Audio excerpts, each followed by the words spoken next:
Morning, everyone, and welcome to the May 14th, 2019 special meeting of the Glendale City Council. This will be our budget study session number 3. May we have roll call, please? Council members Agajanian. Present. Devine. Here. Garpetian. Here. Sinanian. Here. Mayor Najarian. Here. Will you read your report? The agenda for the May 14, 2019 special public meeting of the City Council was posted on Thursday, May 9, 2019 on the bulletin board outside City Hall. For you is the Interim Director of Finance regarding budget study session number 3. 1A is follow-up items, and 1B is Measure S discussion. Ms. Beers. Yes, Mr. Mayor, members of the City Council, if we can please go directly to the PowerPoint presentation. As you stated, this is our budget study session number 3. I can't believe we've made it to budget study session number 3. It feels like it's gone pretty darn quickly, but I think a lot of the discussion will happen today as it relates to planning for Measure S funds that are due to come in, start to trickle in as of July of this year. But before we move into Measure S, we will have an item from last week on follow-up items related to fees that was brought up by way of an email. So we will cover that, and Mr. Lanzafame will do that when we get into that discussion. Measure S discussion, we'll give you the background on Measure S, the schedule as it relates to the remittance of the funds coming in. Menu of options for the City Council in terms of what we've heard from Council, as well as the needs that are out there related to the possibility of expenditures of Measure S, and it's just a planning piece at this point. And those menu of options will include affordable housing development. If there's any thought from the Council in terms of putting funds set aside for affordable housing development. We will cover the rental rights program as it relates to just rental rights in general, monthly housing rental subsidy program. Council at a previous meeting has given us feedback and direction on the subsidy program, so we will cover that as well and talk to you about the costs of that. The option of first-time home buyer and standing up that program once again with the City of Glendale. We used to have that in place years ago. The possibility of putting that program back into place. We will provide some information regarding that and see what the interest is from the City Council regarding first-time home buyer. We will cover some of our infrastructure needs that are in place. We do have capital improvement project funds set aside, as you know, for infrastructure needs, but there is always more and deferred maintenance needs that are out there and costs. We will cover some of those with you. As we continue with the menu of options under the heading of recreation, we will talk about the aquatics program that we have currently today and the possibility of expansion of that. We will talk about Site A development. Again, these are all options and possibilities. Nothing absolutely that is set in stone or any work that has been done related to any of these areas. Holiday programming. We have heard in the last couple of years interest on some things related to holidays, and I wanted to make sure that we cover that as well. Whether it's an ice rink or a trolley or any other thoughts that the Council may have. And other options, including funding for the COPs, the debt payment related to the paying down the police building and the debt related to that, and as the costs are part of the general fund, the possibility of that, and anything else under the quality of life and essential services that we may not have covered that Council was to look at either this year or in future years. We will have a recap for you. We will look at the adoption calendar, which is coming up in the next few weeks, and answer any questions that you may have as we go through this agenda. With that, we're going to dive right into the follow-up items, and I'd like to ask Mr. Lanzafame from Community Development to come up and cover this item with you. Mr. Mayor, members of the City Council, last week a question was asked from Councilmember Devine related to an email that she had received. Generally, the question was, why is there a discrepancy between the fee to appeal an administrative decision, administrative design review, or administrative use permit, and that of a planning hearing officer? For the administrative design review and use permit, $520, and for a planning hearing officer, it's $2,000. This really springs from, can I get to the next slide? This springs from the Streamline program that we implemented in 2013. And really, it was a way to afford, during the ADU process, the community to have an opportunity, an inexpensive way to have an opportunity for public comment. And by public comment, I mean at a public meeting. With the design, administrative design review, and here's a little bit of the history. With administrative design review, the proposal was that we would not have a noticing, we would not have comment. We would merely administratively make those findings, make those determinations, and then allow people to proceed on with their project. The Streamline Committee was concerned with that inability to, one, know what designs were being looked at by the staff, and two, to be able to comment on it. So the compromise with the committee was that the process would include a regular notice for administrative use permits and administrative design review. So we would notice that 500-foot radius, would post a site. We would not have a public meeting per se, but tentative decisions would be posted on the website as they are today. They would be available for 10 days. People could comment on that. The case planner would consider those comments before rendering his or her decision, and then we would make that known again by posting a final decision. The council, upon hearing the concern that, hey, the community's never going to have a chance to go to a public meeting and make comment to somebody, said, okay, we'll reduce that fee so that you are afforded that opportunity in those cases. With the planning hearing officer, there is a hearing. It's noticed. They're conducted at 9:30 in the morning. People come in and comment to that hearing officer, and then a decision, usually taken under submission, and then a decision is rendered. So that is the history on the fee. Again, keeping in mind that the council, this is from prior staff, the council at the time was trying to balance that fairness with just a free ride to appeal to ultimately come back to you. With that, if any questions, I'll be happy to answer it. So then, if I understand this, then there were more steps to getting through the planning, the hearing officer than with the DRB or the No, appeals? really, the difference is the planning hearing officer, there is a public meeting where the community can come in and speak to the decision maker, directly to the decision maker. Right. With the administrative design review, there is not, or the administrative use permit, there is not. So the extra cost would be the the GTV6 time, the I wouldn't say it's meeting, extra cost, it's reduced costs. In fact, the appeals are, I think if you looked back on the first slide, the appeals in our study were almost $7,000. So we were subsidizing to $2,000 as it was, and that was a decision that the council made so that it was, you know, not people just walking in and doing it, but it was somewhat less expensive. So the fee study then, the 7,000, let's say 7,000 in 2016, includes the processes that you mentioned on slide 5. Am I correct? I mean, No, I'm we just never not did a fee understand. study on that because it was implemented at the, we just didn't do it because it was a reduced amount.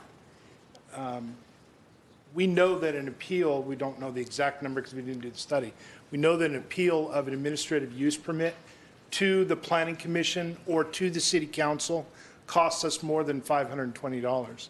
But that was the determined figure at the time. The council said, we feel comfortable reducing yet again so that people that weren't afforded an opportunity to speak directly to the decision maker will have an inexpensive way to do that, whether it be the city council or the planning commission. So then it breaks down to then the hours that are put into the appeals for planning, the planning? Yes. The The number of original hours? fee, the cost to bring something to the planning commission is broken down by hours and what's the level of pay of each person that touches it. And again, the 520 it was just an arbitrary number. It was reduced to that. So it isn't based on we know that it's more than 520, but it's not based on a specific hour amount. All right, thank you. I have a couple of questions. Mr. Carpeccia? Thank you, Mr. You mentioned a few times planning hearing officer. These are televised meetings, right? But most of the, Don't know, where's my planning folks? I don't know that they're televised. but planning hearing officer, okay, let me ask my question another way. The planning hearing officer reviews mostly variances, right? It's not design review thing. Correct. So, and the variance is a totally different process than a design review, administratively approved design review process. That is correct, but it could go hand in hand with a design. You may need a variance for a particular design you have. In our process, you get that variance first, and then you proceed to design review. Right. But my point was applying for a variance is always a lot more expensive. If you want to design a house and you need a variance, your cost is a lot more than just designing a house. Correct. All right, thank you. Okay, thank you. We will move on to the Measure S discussion, and Ms. Flynn will cover the next few slides. Good morning, Mr. Mayor, members of council. The Measure S, or the Glendale Quality of Life and Essential Services Protection Measure, as you recall, was passed last November of 2018, by the voters of Glendale. It went into effect this April, April 1st of 2019.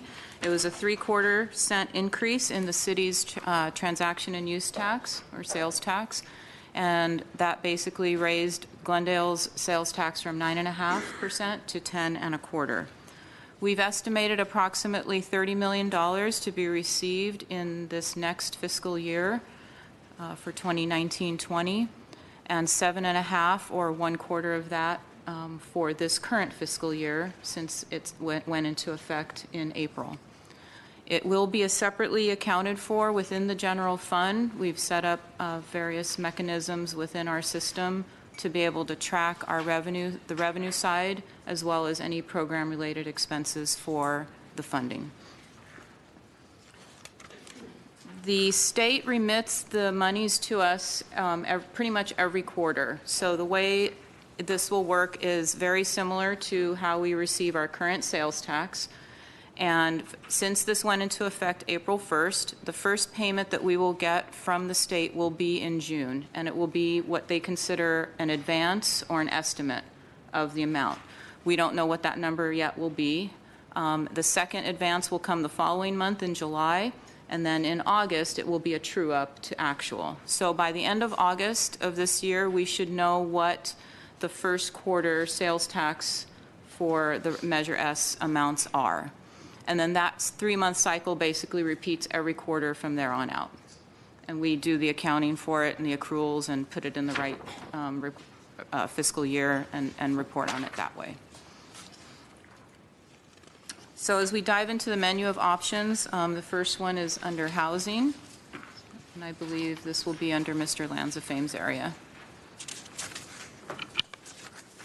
Mr. Mayor, members of City Council, these are the housing programs that we want to review today. You have given us direction on the first three and somewhat direction on the last one.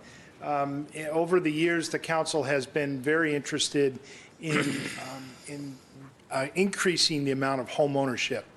So we wanted to give you an idea of one of the ways that we had done it in the past with redevelopment funds. With the affordable housing development, this is something I think the Housing Authority, the City Council is most familiar with. We've been doing it the longest. This is for new construction of affordable housing.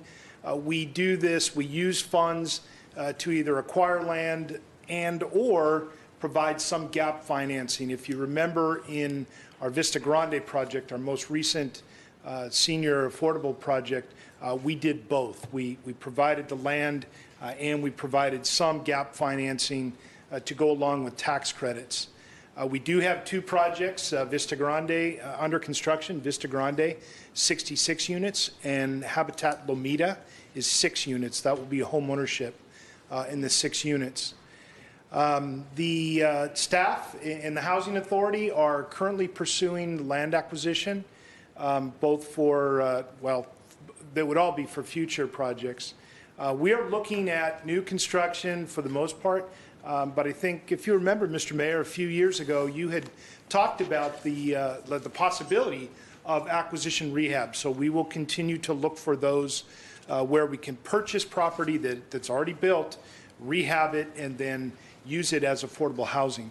One of the not concerns, but one of the cautions that we have with that is we don't want to simply take one, because they're typically affordable. We don't want to take one household out, one affordable income household out, and put another one in after rehab. So we'll be careful with that, but we will be looking at both of those types of things.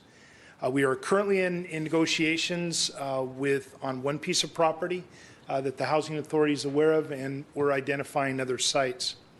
We do not anticipate any change in staffing for 1920. I want to give you an idea, a snapshot of the dollars that we have available. The $19.5 million is a total amongst those sources. Little bit of a twist on the home funds. Those are funds that are from the federal government. They have certain limitations and restrictions on them. We will typically use those we'll typically use another funding source, have our project approved, and then substitute those home funds in because they do require an approved project. That $19.5 million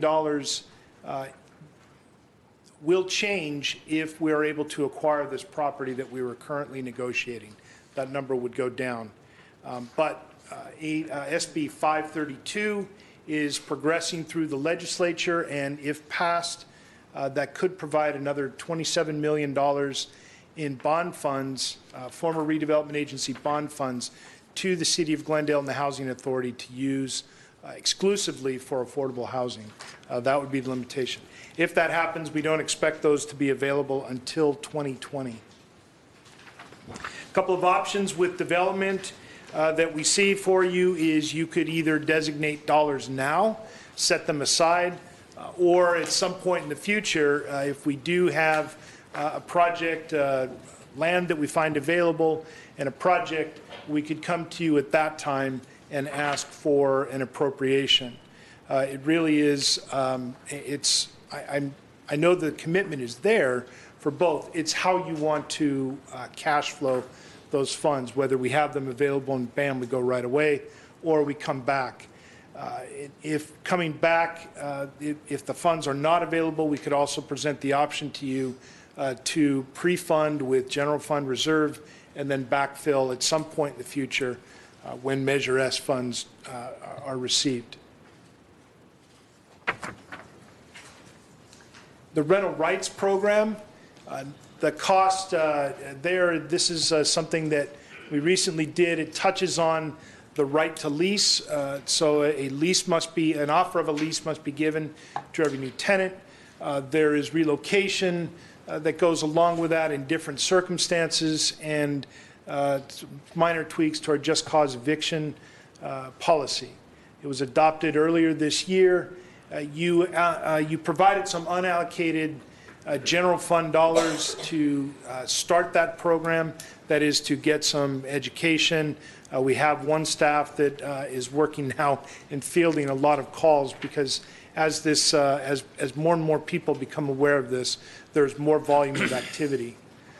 We would suggest staffing of 2.3, and that's 2 new full-time and 1 part-time hourly to do those tasks. There is a There is a reallocation of one position in neighborhood services. That's for the added responsibilities of enforcing the code and then have a manager to oversee all of the program. I have a question. Yes. The staffing for this particular program, does that include, because it's not on the list, any staff that we would need for the subsidy program? No, that's separate, and we'll get to it in just a minute. So we would need more staff. So 2 full-time positions in there. One would be split between housing and neighborhood services to oversee that code enforcement, and then the other predominantly for education and responding to inquiries. The budget for those 3.3 positions, $410,000. Because it is directly related to the housing program, we would ask for funding through Measure S. Here is the monthly housing subsidy program. This was a pilot program to address rent burden, lower income households. These were the parameters that you gave to us, and we're seeking funding for that. $300 per month subsidy to 1,000 households. We would do this on a 12-month pilot program. The homes must be head of household senior and disabled. That brings into question some other programs, SSI programs, I'll get to in the next slide. But we're looking at extremely low incomes.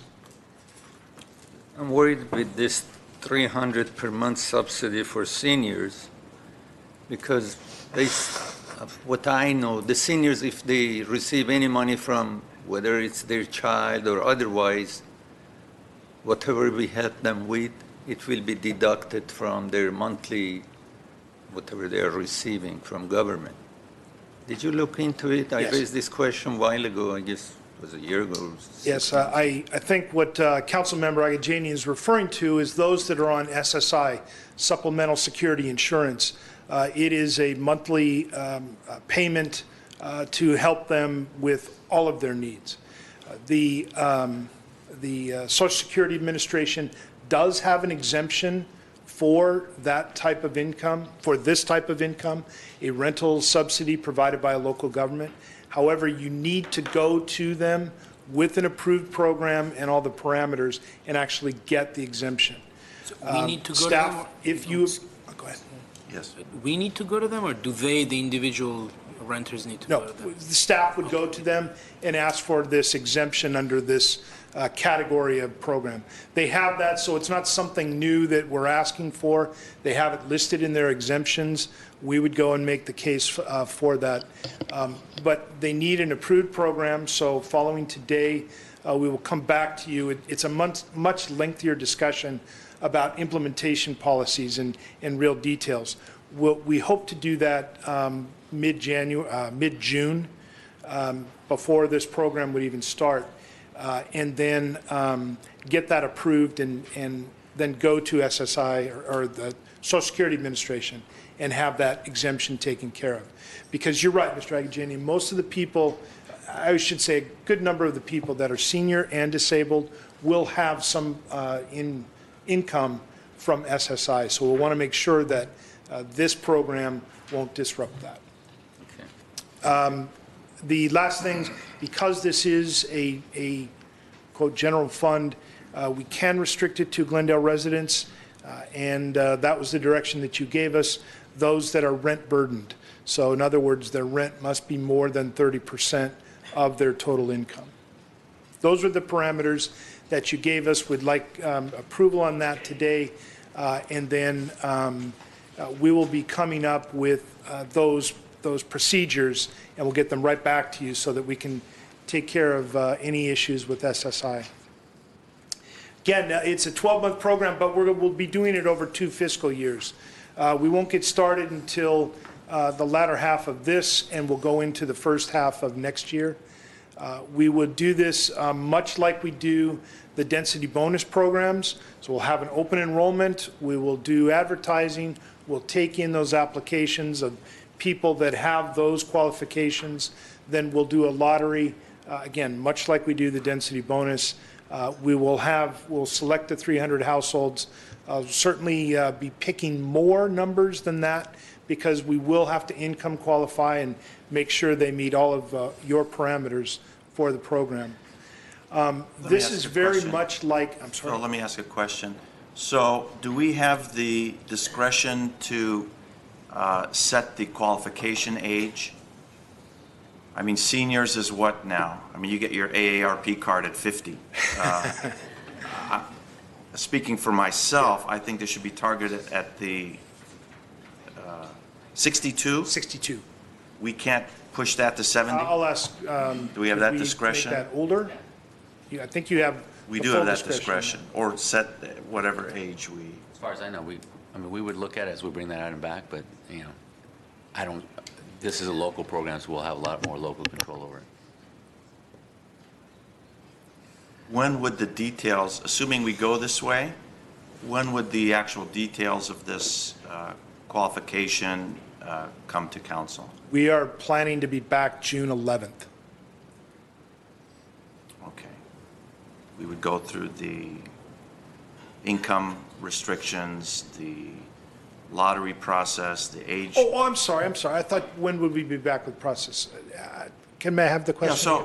so this is a general idea, and we're certainly not digging into the weeds today, but when will we be digging into the weeds on everything that's, I know you've set a number of 300, but let's say the age. Let's say we realize that at age 62, it's going to be just a completely overwhelming number where seniors 80, several 80 and above are losing out to those 62. Personally, if I have two people equally qualified, one's 80, one's 62, I'm going to go towards the one that's 80. When do we get the opportunity to fine-tune the qualifications and the eligibility requirements for this? That would be June 11th. Okay. We'll bring that information back to you. And if you'd like to give us, if you're in agreement and want to give us an age, or we can come back with some ideas on how you might set that age. Can it be, and I know we're getting into the weeds again, can we give priority from the eldest down to the youngest? Let us take a look at that Okay. before we bring that back. All right, so that's just a thought. Mr. Garpetian? Just a follow-up question. Let's assume everything goes well, and in June we decide how to structure this ordinance or this new law. When do you think the program can start? A rough timeline as to when can we start this program? I would guess the earliest we could do this is the fall. And here's why. We would need to go do some outreach, and then we would want to take in applications. We want a period of time for people to do that. In working with this population, I would want to make sure that we have staff assistance to help them with filling out of forms and everything. We would like to do as much as we possibly can digitally, because from an internal audit perspective, it helps us have a much higher quality list. But we understand that this population may not have access to digital, or they may just not be familiar with it. So we want to take that time. Then we'll have to do the lottery, then we've got to qualify them all. So my guess is earliest is fall. Okay, thank you, sir. Thank you. Okay, sorry, Mr. Lance. No, in terms of staffing, this is much like a Section 8 program. Each person is going to have a case file. There will be monthly payments that are made. There will be monitoring and all. We're looking at staffing of 5 full-time unclassified positions, given it's a pilot program. We would want to hire unclassified until the council decided to make it more permanent. We would have 1 position reallocation. That would be in our IT area. Because we're going to be developing new monitoring for this program and new check right in the whole works. So there's a small reallocation there. They will be doing these things: marketing and selection, data entry, database management, intake. Again, comparing it to our Section 8 program, those case managers, they handle about 400 to 450 cases each. In this case, we may have each case manager handling about 350. So it's very similar. What was the last? I was going to tell you something else, and now it's escaped me. Oh, Santa Monica. Santa Monica's program, they started with 3 staff people over 26 homes. They're going to expand that to 350, and they're going to add 1.5 positions. So 4.5 positions for 350 cases.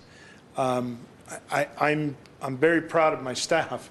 I think that's a little overkill. We could probably do much more than that. But I get concerned if we are to the level of quality we provide the service to those on the subsidy. So this is what we're looking for in the housing subsidy program. These are our costs, direct assistance. I'm sorry? You need 5 full-time employees in the beginning. Then after this program is going on for a while, why you need 5 people to take care of this? We may not, Mr. Agajanian. And as we've said before, these are what we've never done a program like this. And so for all of the programs, the Renters' Rights Program, for this, for inclusionary, we're trying to base this on past experience. But we will be evaluating this, and we're not going to hire all of them all at once. So if we find that we can get by with 3, we will do it with 3. We have other staff. If we can be parsing some of these responsibilities, we will do that. But I don't want you to think that it's a program that we can do without any new staffing because we simply couldn't provide the service that's required. Then why we don't do the opposite? And instead of having 5, we say we're going to have 2 full-time employees. If needs going to be, I mean, if you guys cannot handle it, then we'll add 1. Why we go take 5? If you don't need, then you're going to reduce the number of employees you want to work on this project? I mean, it should be the other way. Sure. Mr. Mayor, members of the City Council, at the end of the day, our request to the City Council as it stands today, based on this program, would be 5. And as Mr. Lanzafame stated, we wouldn't hire all 5 at the same time. We would through time, if need be, we would go up to the 5. But if you compare side by side the Section 8 program, which I think is a good comparison in terms of the case management, the amount of time that it does take to have the oversight of cases such as these, and Mr. Lanzafame or Mr. Zovac could give you that comparative analysis with the Section 8 program. We believe at a minimum at this time, 5 staff is necessary, again, ramping up to the 5. So we would start off with hiring a couple of the unclassified employees to stand up the program, and if we felt that we needed it, we would hire the other staff members. If we ultimately felt that it wasn't necessary, Mr. Mayor, members of the City Council, Councilmember Agajanian, we wouldn't hire those positions, and the funds that, if Council were to approve those funds, would go back into the Measure S funds as unspent monies. But again, at the end of the day, it's Council's direction that we will take in terms of what your comfort level is, but based on our professional opinion, to stand up this program, we believe we need 5. Still, I want to say we have to start with lower number. If it's situation we see you guys cannot handle it, then to add the employees. It's very hard. You hire 5 people and then you want to go backward. Or you will set the mind that say, we need 5, this is government. Definitely we'll hire 5 and more. So that's why I have problem with this. I wish you would say 2 full-time employee and 1 position reallocation, and then if they can't handle it, then add 1 or 2 and go forward that route. Mr. Agajanian, I could stand here and I could say 2, and I know we would not get it done. We wouldn't get it done certainly on the timeline that I gave to Mr. Garpetian. We simply would not be able to do that. Now, again, we won't hire all 5. This is, we're asking for an authorization of 5. We're not going to hire all 5, and if we don't need them, we won't hire them. And if we do need 5 to get this program stood up, and then once we've done all of our marketing, and now we're in second generation, and we don't need to do that, it's the reason, quite honestly, that this is unclassified, so that we can make that adjustment. But again, at the end of the day, this is a policy decision for this city council, and we'll follow your lead. I have a problem with this anyway. Thank you. So one of the problems I think that any government faces in any department is by the time you realize that you're understaffed, to bring that other person on is going to take some time. It's not like you snap your finger. We don't go to LinkedIn and say, come on in tomorrow and do the work. So during that period of understaffing, things can be quite chaotic, and the ones that would receive the criticisms would be us. Why don't you have enough people working? I waited in line for 3 hours. So, How about efficiency? well, how do you We judge never efficiency? speak about efficiency. We just say we need more people and we hire more people. I never heard say, okay, let's work such that we'll be more efficient. Our employees will work more efficiently. We did this, put in, in process of asking employees to do more or following if they are doing better or they can do better. We just need more people and we hire more people. I mean, this bothers me. Crack that whip. And I think it's a discussion perhaps we can have a little later. Let's not bog down in this because we've got some ground to cover still. Here are the costs of the program. Direct assistance, that is $300 a month, 12 months for 1,000 households. Staffing, we just reviewed. Again, this is a program that we had in the past that we're asking the council if they'd like us to bring it back with Measure S funds. It is a first-time homebuyer program where we provided $75,000 as a second mortgage loan to potential home buyers. We asked for a minimum of 5% down from the buyer. We had a list of approved lenders that they could go to. The monthly payments were deferred, and then we took an equity share in case of a presale.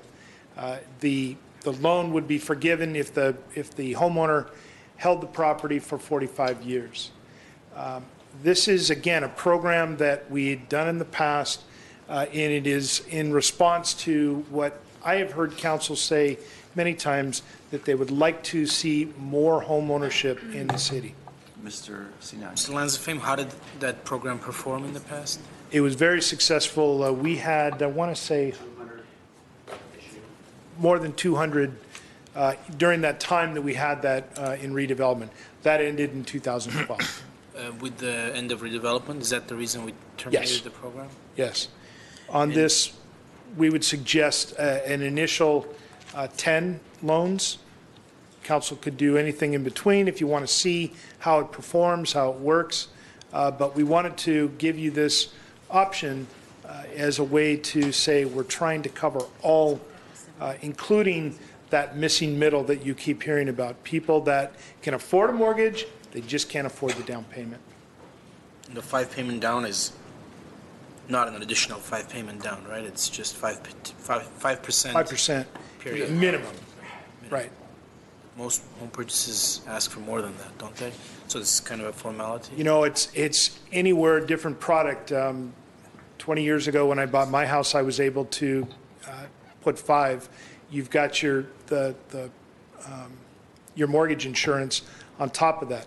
If you put down 20, you don't have that cost. So it really is a function of the price of the house and how much you have saved and how much this takes you, how far this takes you. And forgive my ignorance, monthly payment deferred? Exactly. sorry, What does sir. that, monthly payment deferred, what does that exactly mean? That there isn't a payment on the $75,000. it acts as a silent second, and then it's forgiven if you hold it for 45 years. If you sell it early, there's an equity share. Those funds go back in and they replenish the program funding for another homeowner.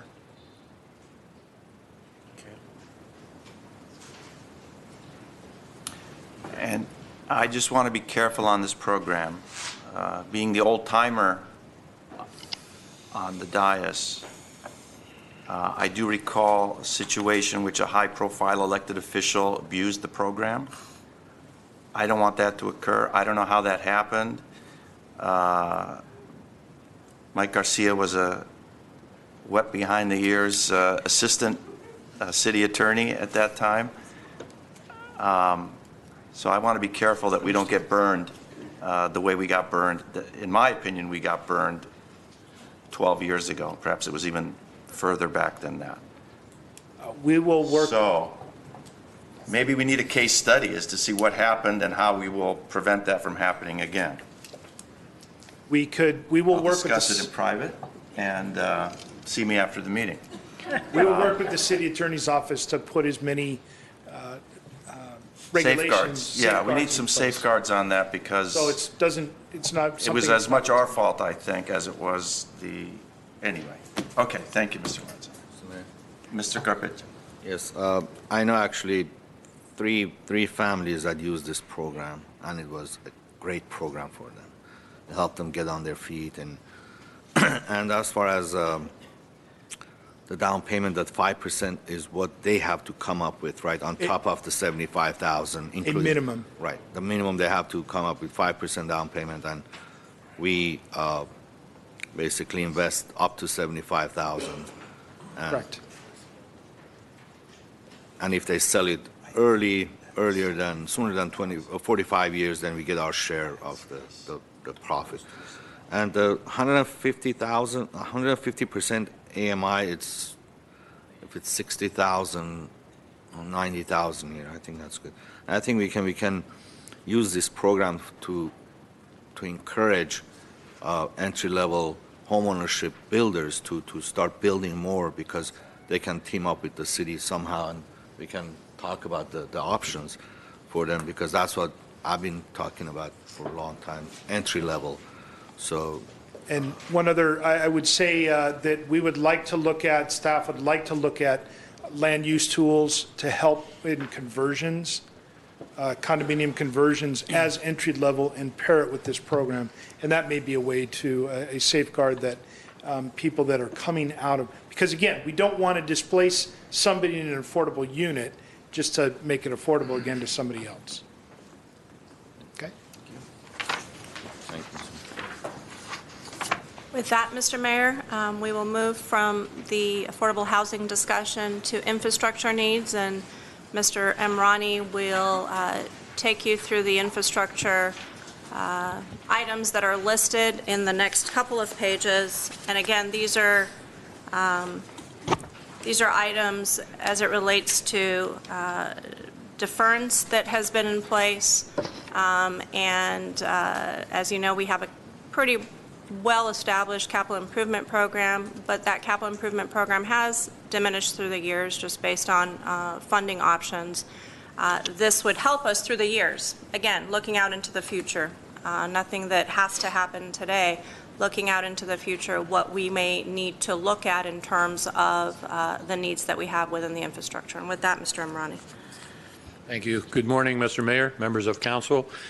This is a snapshot of some of our projects that we are hoping to program over the next, not the next 5 years, but starting with fiscal year 2021. For the most part, these are programs that we have some funding for, and we're asking for the unfunded portions to be able to complete them. Some of them are totally unfunded. So starting with the first program, we have a comprehensive pavement repair and rehab program, which is divided into 5 different phases for different maintenance districts that we have throughout the city. And we are, the total price tag for this program is $29 million, of which we're asking for $8 million through Measure S. And Wait a minute. I'm sorry. Yes, Mr. Aguirre. We are asking for infrastructure, to spend money on infrastructure from Measure S? No. Yes, for this particular program, yes. That's the unfunded portion that we don't have as part of what's already funded. Wait a minute, we have this general fund, and now we see money be separated for a specific purpose. Now infrastructure will become part of Measure S? This is ridiculous. I can't believe what's going on. I mean, even to go through this is make me mad. Again, Mr. Mayor, members of the City Council, our job at the end of the day is to provide options to the City Council based on what we believe the needs are within the community. And understanding that there are different priorities established by the City Council, one of which is affordable housing, which is the first area that we covered, and we understand the importance of that and the need for that, and we've heard Council talk to us about the need for affordable housing. But we have to provide options to the City Council at the end of the day. Now, whether the Council decides to set monies aside this coming year, fiscal year, or future fiscal years, we're giving you a snapshot of what the needs are out there in the community that are unfunded. Council can make a decision in terms of where you place the funds in this coming year, where you want to place funds in the next couple of years, as we understand what that funding level will look like and if our estimates are correct in terms of the $30 million. But again, we will take that direction from the City Council and implement your direction at the end of the day. And as we said to you from the get-go, we will separately account for Measure S funds so that you can give us that direction annually and have a plan of action in place for either 1 year or a couple years at a time. And all Mr. Imrani is going to do is tell you what some of the unfunded areas are. Again, no decision has to be made today in terms of setting aside any money, whether it's within infrastructure, housing, recreation, et cetera. And we're here to provide information to you. What was that $29 million figure again? Where is that on this? So that's the total price tag, excuse me, the estimate that we've come up with for these different phases. Most of it is going to be funded by SB1. However, it's not a fully funded program in terms of these types of programs, so we were hoping to get some of the funding, the shortfall from Measure S. Which categories are, is that the pavement repair, the bridge, the? Yes. Pavement, the first one, the 29 million is just for pavement repair and rehab program. Okay, and that includes street, when we say pavement, we're talking about street? Street resurfacing, sidewalk improvements, curb and gutter, all of those, basically. And are those funds, have we allocated those funds in the upcoming general fund? I mean, are those funds fully budgeted in our general fund budget? Mr. Mayor, I mean, members. there's a gap, you're talking about a gap. Yes, exactly. So that's my question. Yes. Without filling that gap, the work doesn't get done?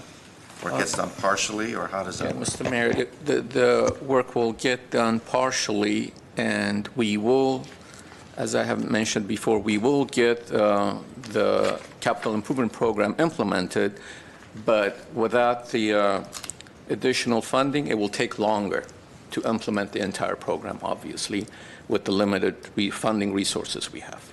And again, at the end of the year, if there were no Measure S funds in place, we would have that program in place as we do today. Right. And it would just take us longer, which is also something that the council can give us direction on. But knowing that the needs are out there and knowing the importance of maintaining ultimately our infrastructure, because it's the backbone of our community, it is our duty to provide that information to you. And again, the conversation is not, let's make a decision on the next 5 years in terms of funding opportunities. It's, these are the needs that are out there. And Mr.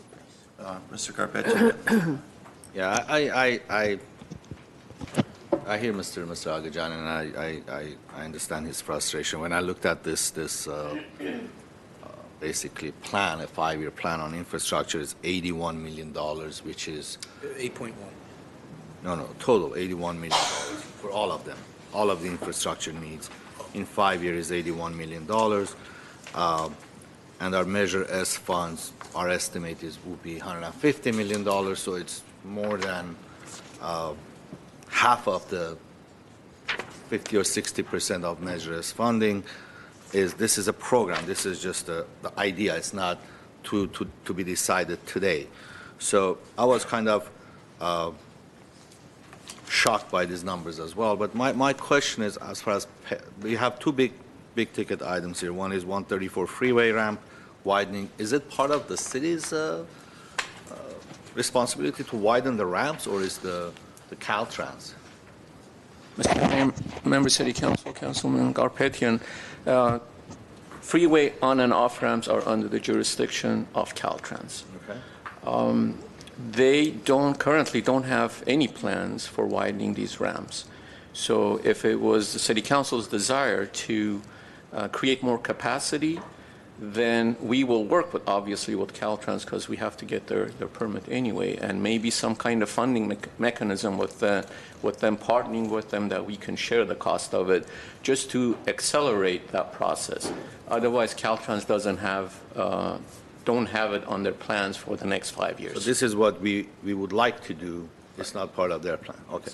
And I know I don't want to get deep into these items, but the pavement repair and the first item, rehabilitation program, what is our current plan as to, we have $8 million that it's unfunded.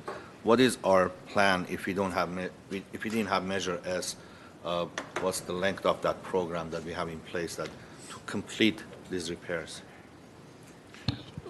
Mr. Mayor, members of City Council, Councilmember Garpetian, our plan is right now to implement these in different phases over the next 5 years with the amount of monies that we have. So, for example, the first phase, which is we call phase 2, is to implement $2.5 million worth of projects, and we're going to try to implement those with the monies that we have or we get from SB1.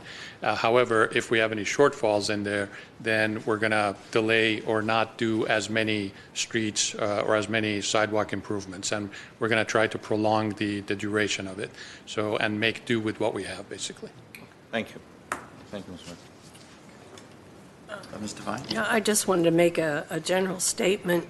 The decision on the funding from this measure is to be based on the residents' priorities. And for a lot of our residents, infrastructure is a priority.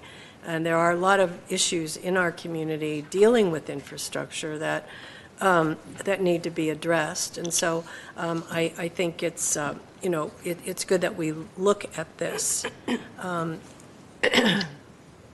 also think that this speaks to the statement that perhaps we should, before council makes any decisions, reach out to the community and find out what their priorities are, if we haven't already done that. I know we've done surveys, et cetera, but now that we're down to making final decisions on these projects, what do our residents want? What are their priorities? Of course, affordable housing is going to be number one, but what's going to be number two, and what's going to be number three? And I think that's important for us to know. So I think it's good that we look at all of these possibilities and then go from there. Thank you, Mr. Mayor. Okay. Mr. Agujin? I'm sorry, and if I'm upset, it's not directed to you, obviously, but I just want to remind something that City of Glendale, since 1977, this is like 43 years approximately, we have 1,200, a while ago I was thinking the City of Glendale created 1,400 affordable units. I mean, mistakenly at least. I was told that it's 1,200, maybe 14 or 50 affordable units we have created since 1977. And our population at this time is 203,000 people are residing in Glendale. Burbank, just our neighbor, with population of 104,000 people. During that same period of time, they had or they created, or they constructed 1,600 affordable units for their residents. We are behind so badly that we have to catch up. I mean, why City of Burbank can make 1,600 affordable housing for their residents or whoever they're residing there, that people of Glendale, they're going to Burbank, and we, during the same period of time, we have created only 1,250 or 14 units? Why? Why we are so behind? That's why we have to get onto this issue, and we have to have more affordable units for our residents who are begging us. One after another, they are leaving this city because they can't afford. The rents are going through the roof, and we are doing nothing. Thank you. I wouldn't say we're doing nothing. I mean, we're taking steps towards creating affordable housing every chance we get. But I understand your position, Mr. Agajanian. Mr. Lanzafame? Mr. Agajanian, Mr. Mayor, members of City Council, Mr. Agajanian, I would agree with the mayor. It isn't nothing. When you look at Glendale's whole program, it is about 1,500 units. That's new development. That doesn't count anything that we've done in the new homebuyer program that we just talked about.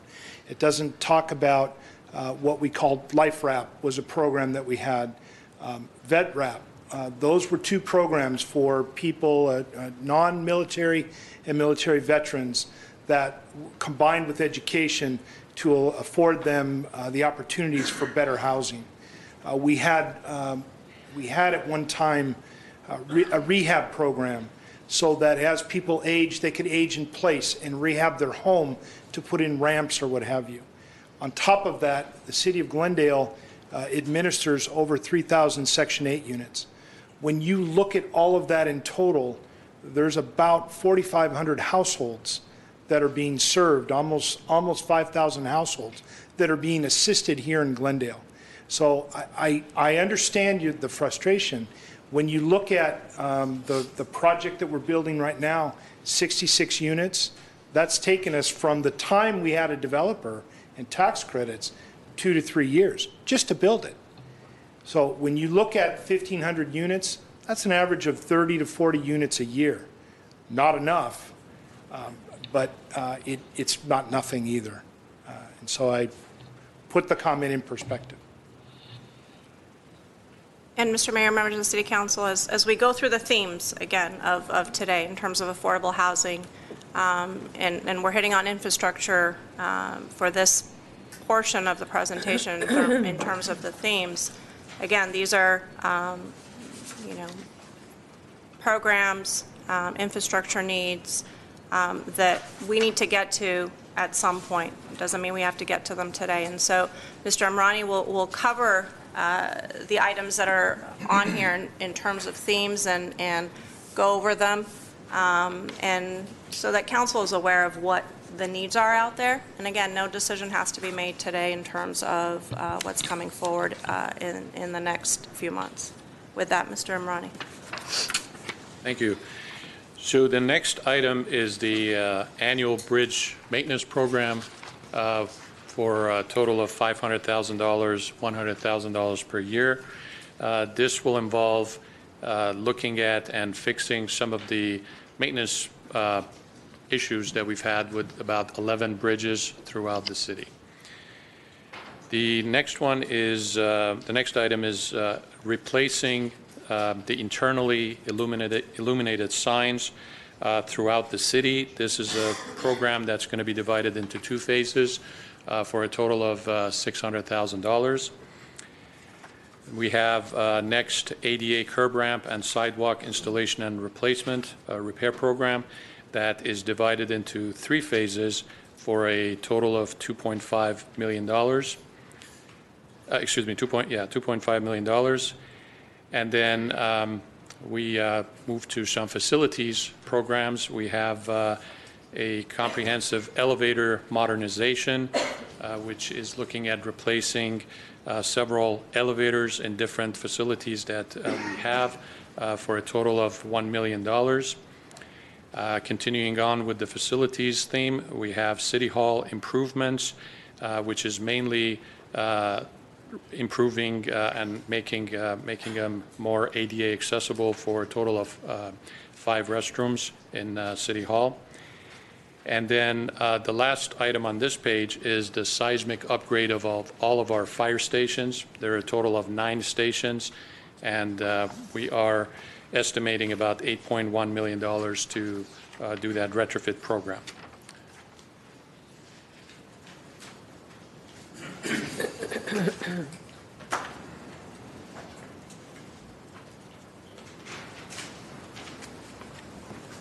Okay, I think that's it. So the next, so this slide looks at all of our street rehab programs that we have, starting with North Verdugo Road Rehab Project for a estimated cost of $2.5 million. Next one is Mountain Street and adjacent street rehab project for $1.5 million. Next one is South Central Avenue Rehab Project for an estimated cost of $2 million. And these are, again, the unfunded portions. Victory Boulevard Complete Street Projects, there are 2 phases to that. Phase 1, $2.5 million, and Phase 2 also $2.5 million for a total of $5 million unfunded portions. And then the last street rehab project is Foothill Boulevard, which the unfunded portion is $1.5 million. And then, as was mentioned before, we've made an estimate of the 12 ramps to be improved for the 134 freeway at a total estimated cost of $48 million. So that concludes my presentation. Be happy to answer any questions you have. Mr. Imrani, do we have some sort of ranking of priority on these funding programs that involve public safety? I mean, we talk about bridges. How bad are those bridges? Seismic upgrade of our fire stations. How bad are they? It would help us as we go through this, if possible, to have some sort of prioritization so we know how much is critically needed, how much can be put back. You know, the sign program, if we don't do those for a couple of years, it's not a biggie. But do we have any sort of idea as to what a priority list would look like? We can go back and develop a look at these and come back with a list of prioritization in terms of the health and safety. I think that would help us put it in perspective. Mr. Mayor, Member City Council, just like you mentioned, obviously the safety-related items, elements on these table would be a seismic upgrade of our fire stations. That's critical, especially in cases of emergencies and disaster response. And bridges, they have some maintenance concern, nothing drastic that cannot wait. We can address them in the years in the future. But I would say freeway widening is a traffic and circulation and capacity issue, not a safety concern. But to answer your question, the seismic upgrade of the fire stations, in my opinion, would be critical. I don't see anything for the grade crossing funding. Are we leaving that off the table entirely? Is that up to Metrolink and Metro and high-speed rail and? Yes, Mr. Mayor, they supposedly are to be fully funded by other measures. All right. Any questions, Ms. Well, Devine? I hate to beat a drum, but what about, I don't see Adams Hill on this, in any of these. Yeah, Mr. Mayor, City Council Member Devine, that would be part of the pavement rehabilitation program. So they will fall within one of the maintenance districts. A lot of these are quality of life issues as well. And as we move on to the recreation Well, conversation. hold on a Oh, I'm sorry. second. Hold on a second. I mean, this was a quality of life measure, so let's not forget that we did not specify any particular use of this funding. We didn't specify it for roadways, we didn't specify it for recreation. This wasn't a recreation tax. It wasn't an affordable housing tax. It was a quality of life across the board. Because quite frankly, I think if we had labeled it as an affordable housing bond or affordable housing tax, this would not have passed, because you need 2/3 for that. And this squeaked by. What was our total? 54%. So it was kind of a squeaker. If we had said this is only for road rehab, I don't think that would have passed. If it was only for parks and pools and soccer fields, I don't think it would have passed. It was a grouping of all the interests, and we titled it the quality of life. And we were warned very specifically by our city attorney not to specify any particular pre-designation, because it would have knocked us out into that higher threshold. So you're right, Ms. Devine, it is all quality of life. And you don't have to apologize for that when you say, well, this is kind of quality of life. I'm not. That's exactly what it is. Absolutely. That's exactly. Mr. Mayor, Mr. Sinai. but in all honesty, South Glendale voted for this measure as the rest of Glendale voted against it. And the message that we delivered to South Glendale to get them to vote for this was clearly that this money, that our primary, the most urgent need was for affordable housing, and this money, at least in the foreseeable future, was going to be used primarily for affordable housing. Let's not lose focus of that. Let's be honest with this. The way we passed this was by pitching it to South Glendale, having them vote for it. The rest of Glendale voted against it. That's a fact. But we just can't, and that might be true. And let's say we had the specific data that said south of the 134 was the overwhelming support for this, north of 134 was not. But we can't just say, well, you guys didn't vote for it, you're not getting any of the I'm money. not saying that. I'm not suggesting that. But that's I'm not saying that. But that's the theme, though, is that they voted for it, so our focus should be on the affordable housing. That's not my point. My point is that when we pitched this to Glendale, we pitched it, I know that we called it what we called it, but our main pitch, our main argument for it, our main appeal to the voters to vote for it was that we need money, well, other than the fact that this money was going to be taken away from us if we didn't pass this measure, that's a different conversation, of course, which apparently North Glendale didn't quite grasp. They didn't get it. But South Glendale grasped it, and to a large degree because we told them that we're going to use the bulk of this money for affordable housing. We told them that. I'm not saying that this means that we were only going to be use this money for one reason or another. I'm saying we used that argument. So for us, in the first year, in the first 4 months, to all of a sudden change gears and pretend like that didn't happen is not sincere. It's not right. That's all I'm saying. Of course, I am all for looking at our, sort of getting the broader picture of what our needs are going to be, long-term needs, infrastructure needs, any other need that there is. But again, a promise was made, an argument was made, people listened to us, people followed our appeal and voted a certain way. Excuse me. I join council member, or my fellow council member, and this is basically, even some of the city council members, they got on TV and said that this money will be used for affordable housing. Now, we come up with recreation, and I mean, I'm looking at what has been presented here as if we don't have general budget. There is no general budget. Everything, little by little, we will chip away from this $30 million. I'm really surprised, shocked.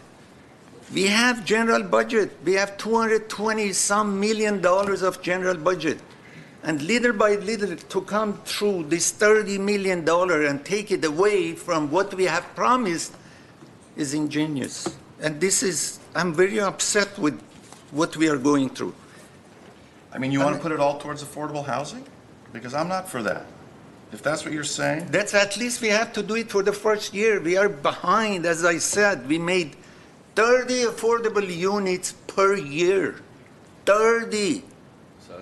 1, 2, 3, 30 affordable housing, and we say, everybody here during the election said, I'm for all affordable housing. I have all the ads, all the commercials, by all this. I didn't say that. I didn't say it was only for affordable housing.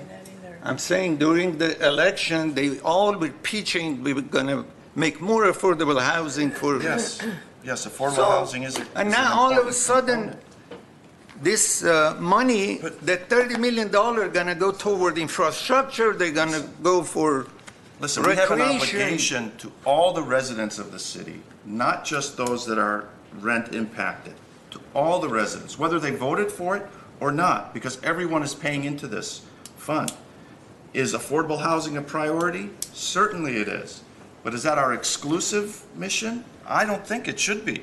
Mr. If we are Garpeggio. behind, I'm sorry, if we are behind so badly that city of Burbank, with half of population, they have 1,600 affordable housing, and we have only 1,200, we have to catch up. And how are you going to catch up? How you will catch up if you don't spend some more money toward affordable housing? Thank you, Mayor. Mr. Garpeggio. Thank you, Mr. Mayor. I want to thank my colleagues for being very passionate about this issue of affordable housing, because it is a very important issue. And that one council member was me, who was on TV almost every other day talking about the issues. And one day I dragged my colleague, Mr. Najarian, and we went together to one of those TV programs. And the main issue that we were talking about pitching this thing in was affordable housing. It was recreational. Some of it was soccer fields, aquatic center, because there's a huge need. There's programming, but the main issue was affordable housing. And it's not that North Glendale doesn't want affordable housing. They just didn't want their taxes to go up. I think that's the difference between some people voting or not voting for it. But overall, I think balance is the key in everything we do. I think we can come up with different ideas to really push affordable housing for the first year or two and really fill that gap. And meanwhile, do some of the other smaller projects. I mean, when I was talking about Measure S out there, I never thought about widening the off-ramps, to be honest with you. I never thought that's part of our program. And more than half of the programs that's before us today, just to consider, is widening the freeways. But nonetheless, I think we need to move on, and at the end of the day, we all give our opinion about what this funding has to be spent on. And for me, I agree with my colleagues as well. Affordable housing is very important. Mr. Mayor, Ms. Devine? I just want to conclude with the fact that whether people voted for this measure or not, they are still paying for it. And so I think they should still have, reap the benefits of this measure, period. Thank you. Okay, where were we? Mr. Belanikian. Okay, good morning, Mayor Najarian, members of the council. There's two items that we'd like to bring up today is the aquatic program expansion. I'll give you a very brief history of the aquatics program in the city of Glendale. It did start in 2000 in response to community's demand for additional summer programming, which included aquatics.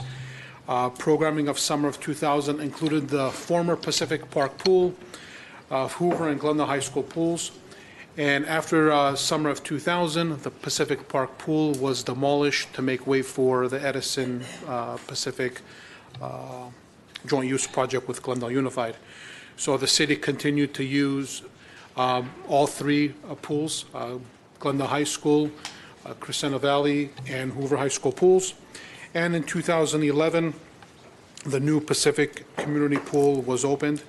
And due to some the budget reductions, we went ahead and used the funding that were allocated to Glendale High and Hoover High, and we moved those funds to operate the Pacific Park swimming pool. Currently, the Pacific Pool is open Memorial Weekend all the way through the end of September. We operate 7 days a week.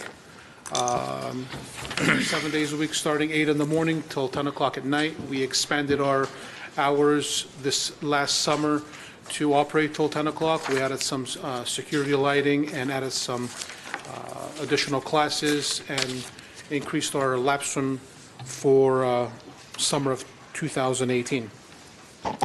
So if we were to expand and make the aquatic program year-round, we'll have a number of new programs. We'll have additional swimming lessons, private swim lessons.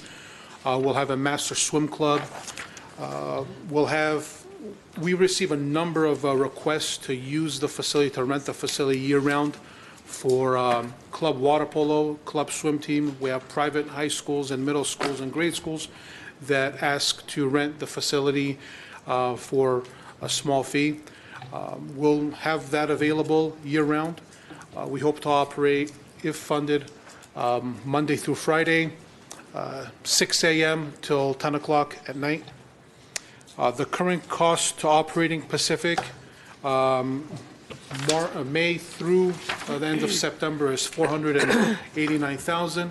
If we expand the pool operations, it'll cost an additional $560,000, with an estimated increase in revenue of $137,000. So the net cost to the city will be $423,000, an additional $423,000 to operate year-round. I'm sorry. Yes. Yes, Ms. Devine and then Mr. Carpich. Is this pool heated? Yes, the pool is Oh, heated. it is heated? Oh, I Yes. didn't know that. Yes, the pool is heated. Right now, we have a winterized cover on it, but the pool is heated.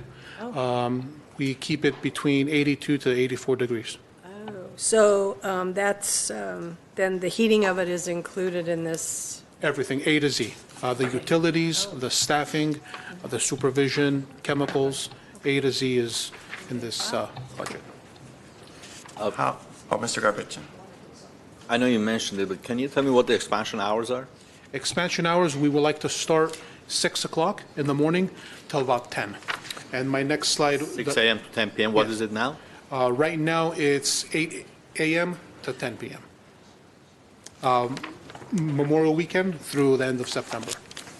So for 2 hours a day, our cost goes up 560,000? 2 hours a day, year-round. Year-round. It's not It's just 12 year-round. months out of the year-round year. now. Right now, it's not year-round. Right now, we open Memorial weekend, and we close end of September. The last Saturday in September, we close. Wow, that's a big expansion. Okay, good. This will be a year-round operations. Mr. Sinat. I'll tell you, a lot of people are going to be very happy to hear about Yes, that. they will. The year-round expansion is going to really impact our mostly children's ability to use the pool, because currently we have this strange gap. It's not strange, obviously. It's winter season, it's a heating issue, funding issue. But it's strange because kids who are in a program, all of a sudden the program gets interrupted at Pacific, and they have to go to Pasadena, they have to go to Burbank. So this will really make a difference. It's very popular, to say the least. It's very popular. yeah. Yes, Pacific Pool is very Would popular. you say it's more popular than a soccer field? No, it's not. No. Absolutely not. Absolutely. Low blow. Yeah, No, I don't want to put you on the spot. I don't want to put you on the spot. Our doors are being knocked on a daily basis for soccer fields and aquatic programs. So both programs are. Good answer, Mr. Bullock. Good answer. And would you describe these as quality of life programs? Yes. Especially for our children. Yeah, thank you. And not only we'll have swim lessons, we'll teach junior lifeguarding, CPR, first aid, health and safety. We'll teach scuba. We'll have divers come in and teach scuba, fly fishing, actually. We also will teach fly fishing too, on how to cast. Okay. We So let we'll have seniors different use it? programs. Anyone can use Senior, it, seniors. uh, We'll have aquasize. Aquasize. Aerobics. you've got the water polo Water polo. teams, you've got the swim teams, you've got all that stuff. Learn to swim. Learn to swim. Moms and all that. My next slide shows the sample schedule, if interested. So Monday through Friday, we'll be open 6 a.m. to 8 a.m. for lap swim. So we'll have lap swim 3 times a day, one in the morning, one at lunch, and one in the evening. We'll be open for recreation swim, classes, private rentals. We'll rent it out for birthday parties. And this will be a good addition also to the Pacific Park, because we're also getting brand-new water feature at Pacific within the next year and a half, 2 years, funded by our CDBG program.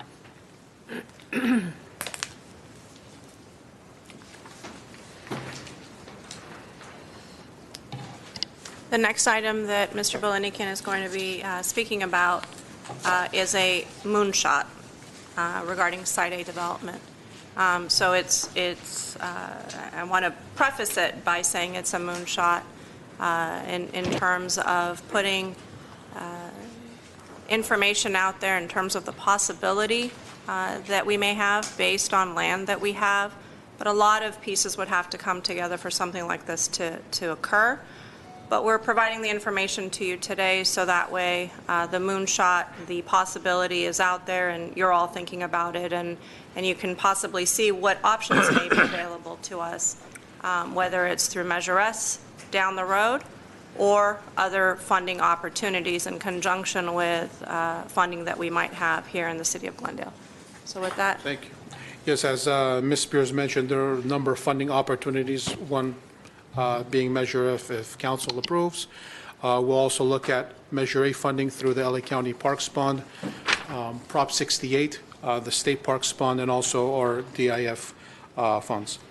So Site A is one of 4 fill areas from the development of the 2 freeway. Site B is the current sports complex. Site C is undeveloped land that we have, and Site D is Mayor's Park. Site A is a total of 6 acres. The existing condition is, you'll see it on the screen, we currently rent it out to the San Fernando Valley Radio Flyers. It's a model airplane railroad club that, model airplane club, not railroad, model airplane club that they use the facility twice a month to fly their airplanes. And here's a aerial view of the entire site. What staff is proposing is 2 U19 artificial turf soccer fields, a 10,000 square foot restroom and pool building, a aquatic facility 50 by 25 yards, which will include a water feature or water slide, something similar to the Santa Clarita Sports Complex, water complex, aquatics complex, office maintenance building, and a parking lot. These are, the next slide is rough estimates.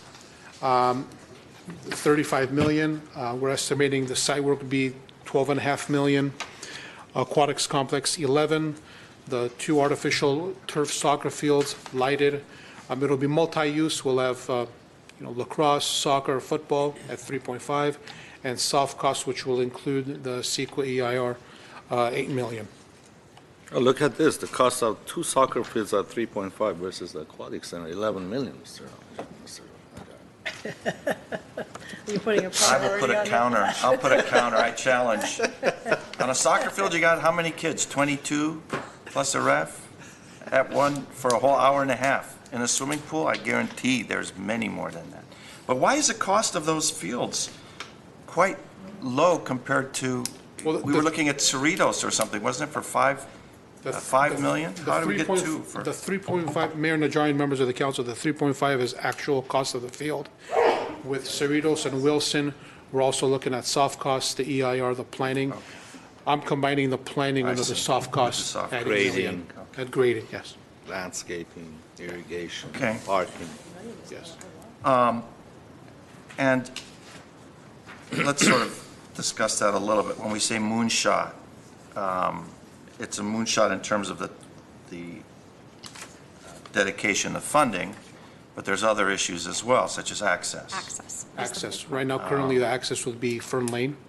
And I hear my phone, you just said it, and my phone is going off already. I know that they've been very sensitive to the use of Site B, the soccer fields. It would be quite an increase in traffic and volume if Fern Lane is the only access, ingress and egress point to a developed Site A. So that would involve some sort of on-ramp or off-ramp proposition for the complex. Yes. Which I know in the past has been also, ironically, opposed by Fern Lane residents. Yes. the on-ramp and off-ramp, with the idea that people living in the woodlands, midway in the woodlands, would be using that as a way to get home or get to work to access the freeway.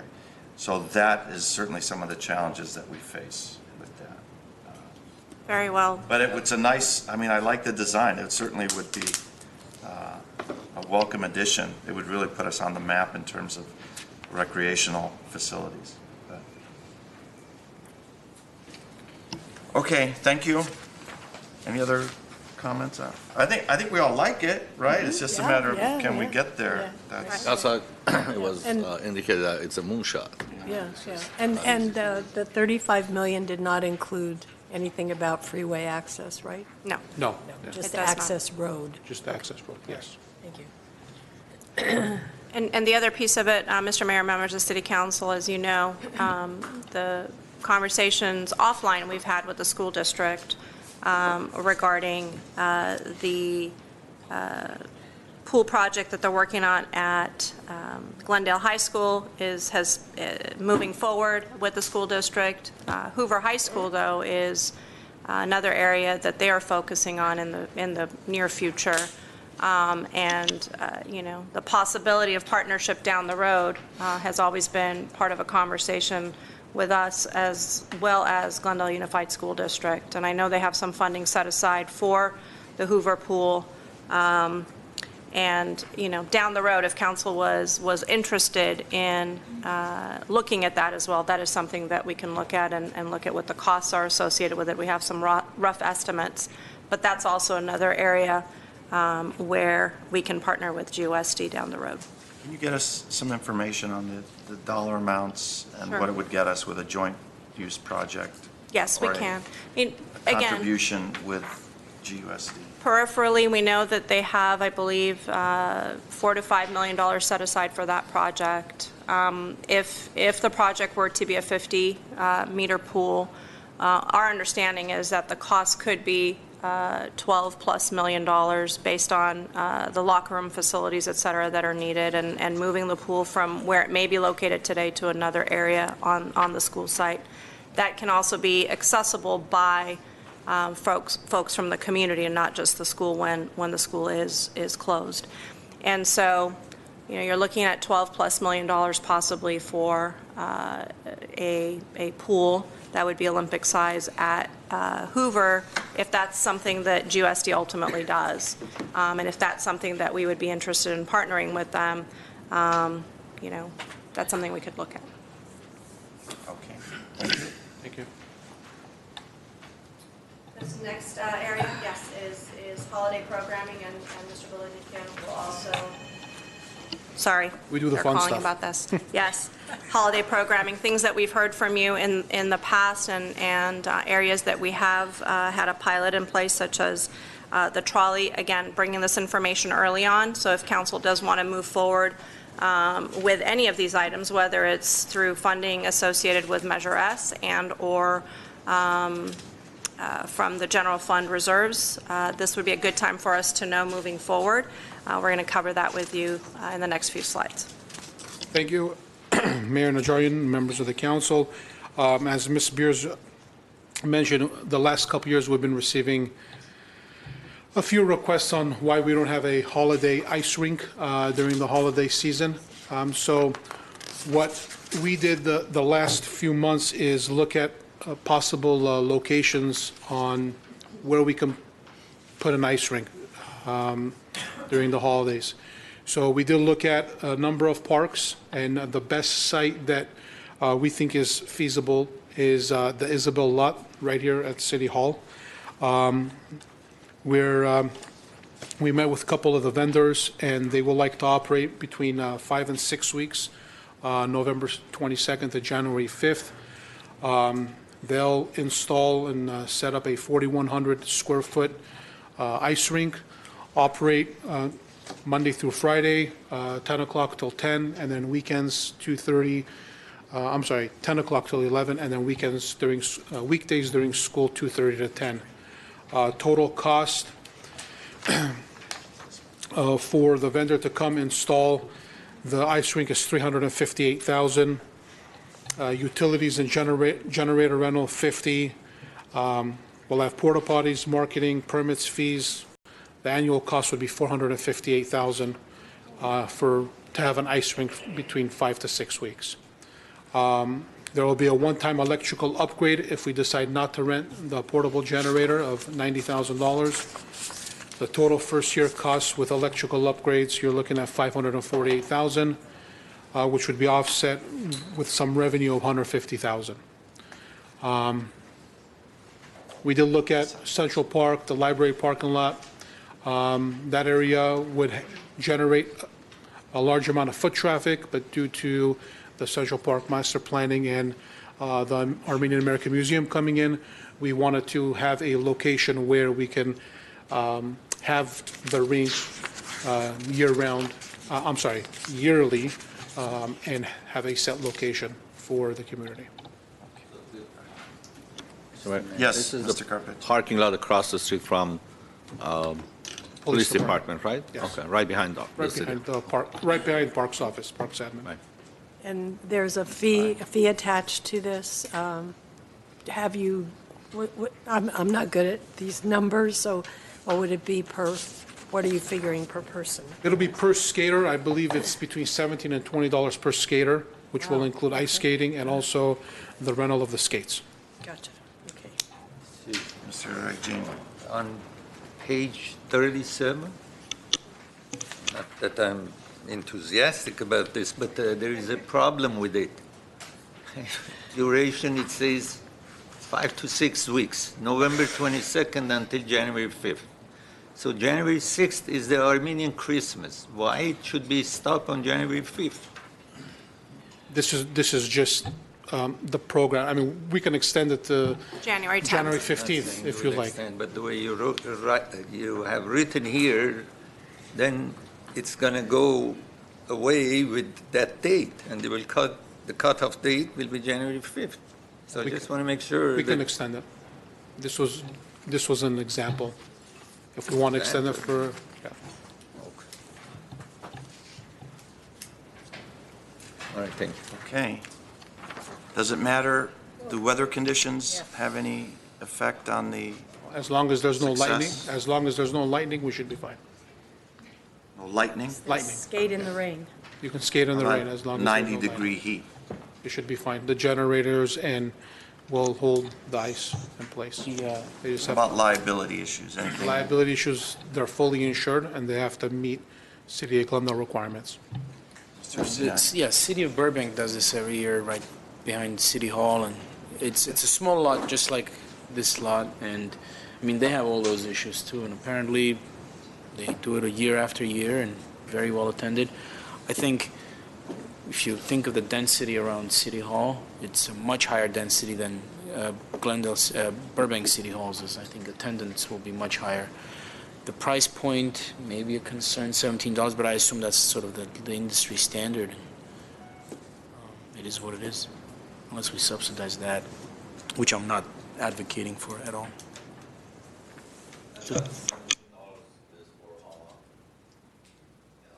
Microphone. We haven't decided yet. 2 hours. 2 hours? Who can skate for 2 hours? There you go. All right, thank you. We can also work with the vendor because since we're going to be paying them up front, we can work with them on the pricing also. So San Jose has this. They are sponsored by Christine Yamaguchi, you know, the famous Figure skater. figure skater. I don't know how much she is paid for her name, but if we can obviously tag a name to this, it would be cute also. So $500,000 for 5 weeks. 5 weeks, 5 to 6 weeks, yes. And we'll extend it beyond January 5th. Okay, all right, thank you. Let's move on. The holiday trolley will be covered by Mr. Lanzafame. Mr. Mayor, members of the City Council, 2 years ago, during November 2017 to January 2018, we operated a holiday trolley. The objective was to move people around the downtown during the busy holiday season, but also provide a fun way to do that. As I say, the pilot ran for about 6 weeks. We ran 7 days a week from morning to evening.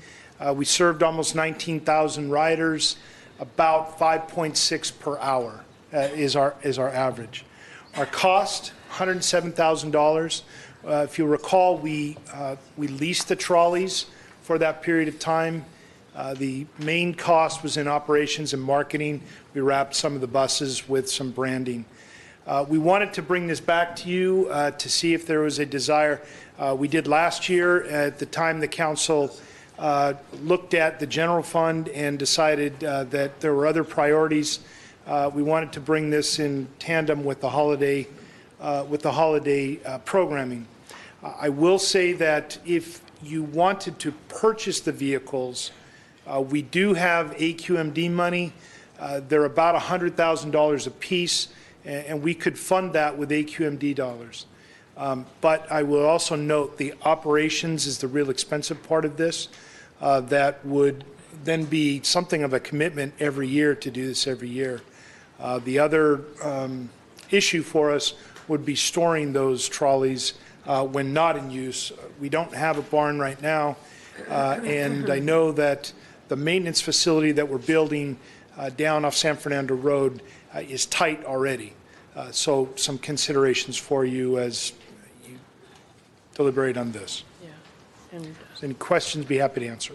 Where was the maintenance previously when we were leasing the vehicle? We leased the vehicle and they maintained them off-site. The company that we leased them from and the operator, they were able to maintain them off-site. Short period of time, there wasn't a whole lot of maintenance to it. Ms. Devine? Yeah, well, I just want to say that, talk about bang for your buck. You know, we're serving 19,000 riders for $100,000, and the actual joy, using a Christmas term, that this trolley brought to our community, I think was worth every penny of it. So I've been an advocate of it since its inception. So as I say, I think it's well worth the money spent. Okay. Mr. Mayor, members of the City Council, other options as we wrap up our options for Measure S possible funding in the coming years.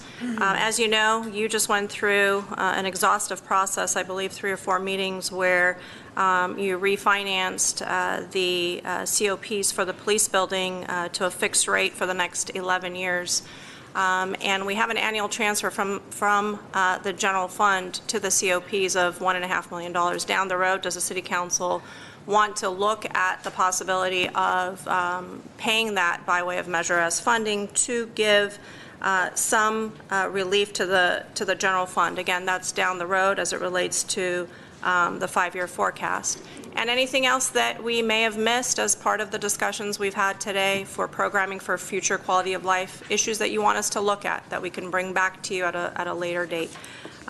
These were, again, some options that were presented to you today based on what we've heard from council in the last year, based on what we've heard also from the community, and just based on needs that are in place within the city of Glendale and what we offer to the city by way of its residents. We have a recap sheet for you at the end that talks about the total cost of all the areas that we discussed with you as part of this discussion.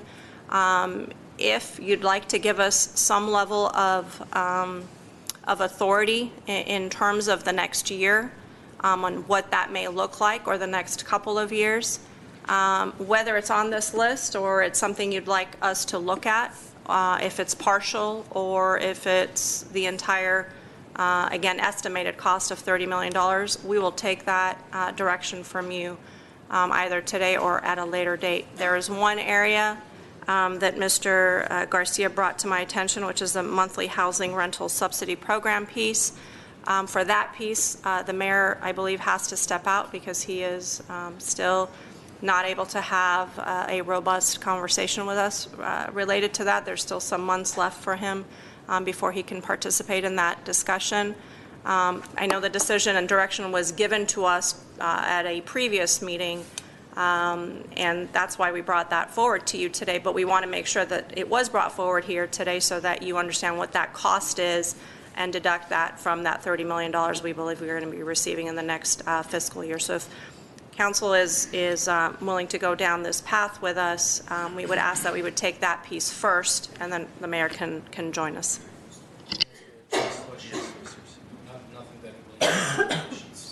Mike. Microphone. Thank you. Ms. Beers, will you please explain to me again what this menu is? I mean, I think I understand, but maybe I don't. So affordable housing development, $10 million. Is that the projected need for our spending for affordable housing over what time period? Over a 3-year period? We think in the next year, if we were going to pursue another project, whether it be a land acquisition, that it would require $10 million plus whatever might be left after our current acquisition. So that's what we're projecting for next year. To purchase at least one more, Okay. if not two. I think, again, what creates stress about this list is that, again, a measure that highlighted affordable housing as sort of the more main, other than retaining our own money, the main catalyst or the main the train car pulling things forward, which is affordable housing, comprises a tiny fraction of a $135 million need. It just doesn't jive with sort of our vision. I mean, it's not a matter of we shouldn't only spend on one thing. It seems like this is kind of a tangential, sort of a minor issue that we just want to throw some cash at.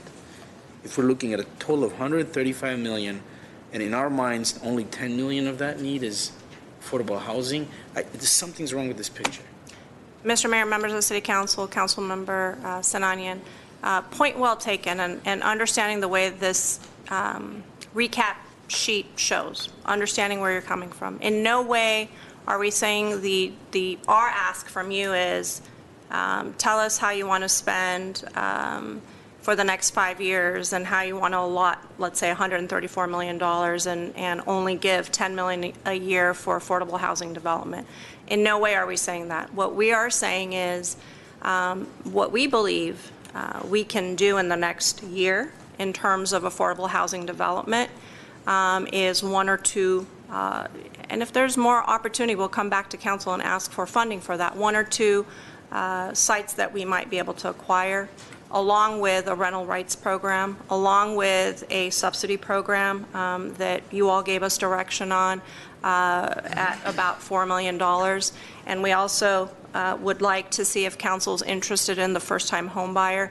So a combination of all of that is close to $15, $16 million. And if council were to say to us, understanding what you're saying in terms of all of these needs, of which a big portion of it is infrastructure, we want you to go and look at affordable housing and all the pieces of that type of a program in the next year, or even two, at about $20 to $25 million. That's what we will go and do, Mr. Mayor, members of the City Council. So again, this is just menu of options. In no way are we saying only a small percentage of it should go to affordable housing. And I know it looks that way, and apologies for that. It kind of does, and because if we mentally commit to, let's say, $10 million over the next, again, the only reason I'm thinking this is from today through 2025 is because the $81.8 million infrastructure need was spread out over that period. So I'm assuming that's the period we're looking at. Well, for infrastructure needs, unfortunately, because we're doing kind of apples and oranges a bit, infrastructure, they have a plan in place for the next 5 to 10 years in terms of the needs.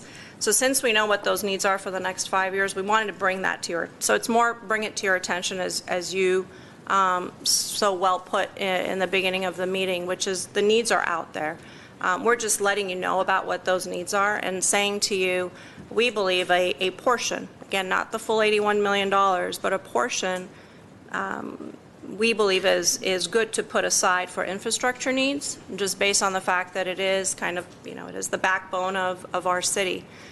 So that's on a 5-year term, but our affordable housing component piece, we can look at that in a 5-year frame as well. And if you were to set aside, depending on the programs that you're looking at, $15 to $20 million on an annual basis, what does that look like? So I understand that, and thank you for that explanation. I think this chart is confusing because of that, because you have different terms for different needs, and it's hard to sort of grasp the entirety of it and say, okay, so what are the needs? How much money do we have? Because we're looking at different time periods. It's a little confusing. Maybe we shouldn't line them up like this in one chart, especially when it has only 2 years listed next to it.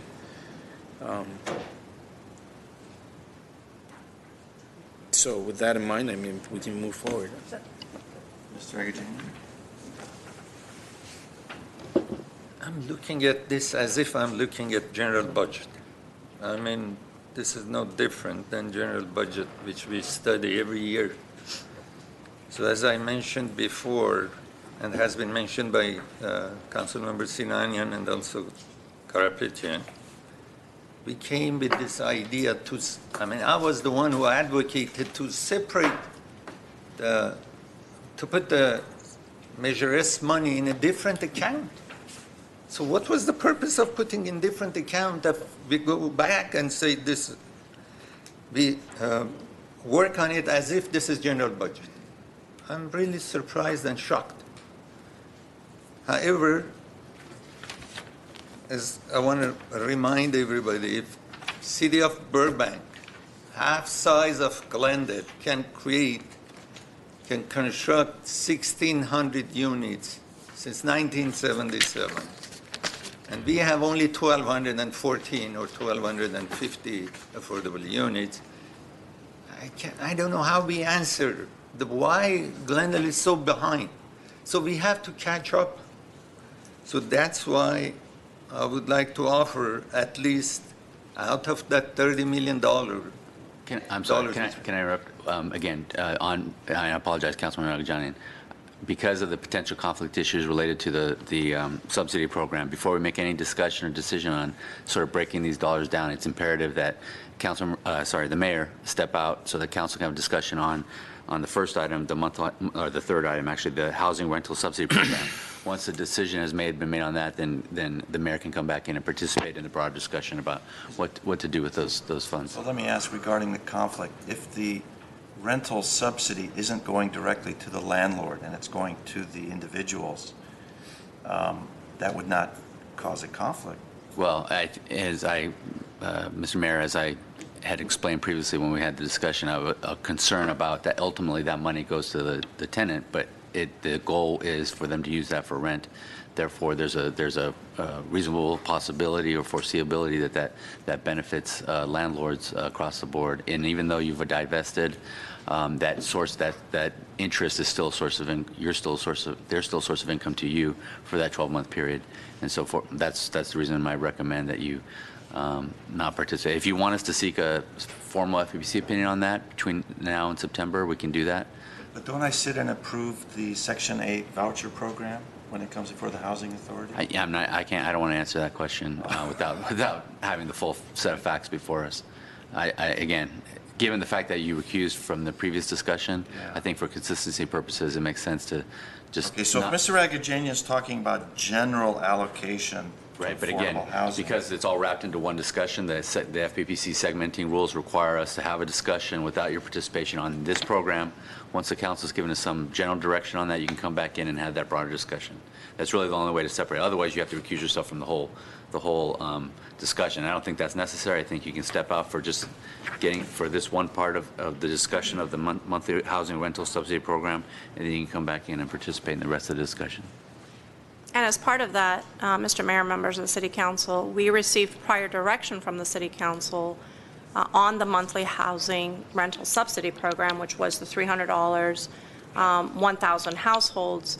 And so, I think we can get through that conversation pretty quickly, and if, again, like And as the I city would- attorney said, put it aside, then we can come to Right, the and larger. given the fact that the parameters of the program were discussed previously, maybe I'm being presumptive here, but I'm assuming that the discussion point is just whether or not the council wants at this point provide that funding for it. Let me ask one question before I step out, and I'll let you guys take up I'll ask you to take up the monthly housing rental subsidy program. With regard to the certificate of participation debt payment, what's the net to the city? It's more than 1.5 because we're paying down in advance. We're going to be relieved of the interest payment on that. So if we put in 1.5, what's the net to the city then at some point? Mr. Mayor, members of the council, the total balance that we owe on the certificates of participation is just under $30 million. We have about $17 million in cash, so the difference is what we need to make up from the general fund. No, they say, pay your mortgage in advance, and because if you do, you have the relief of the interest. Correct. On that. So if we pay 1.5 million, let's say, on a one-time, what's our relief for that interest that we would otherwise be paying? What we have factored into the budget is the transfer of 1.5 to the debt service, because the debt service is fixed now. Going forward for the next 11 years, it's approximately $3 million. There is a prepayment penalty that's built in, so we were not anticipating to pay it off early. Oh, so there is a prepayment penalty. So To not pay only it do we off. not get a relief, there's a penalty if we pay. Right, so because of the short term, we chose, it would have been a higher rate if we did a prepayment without a prepayment penalty.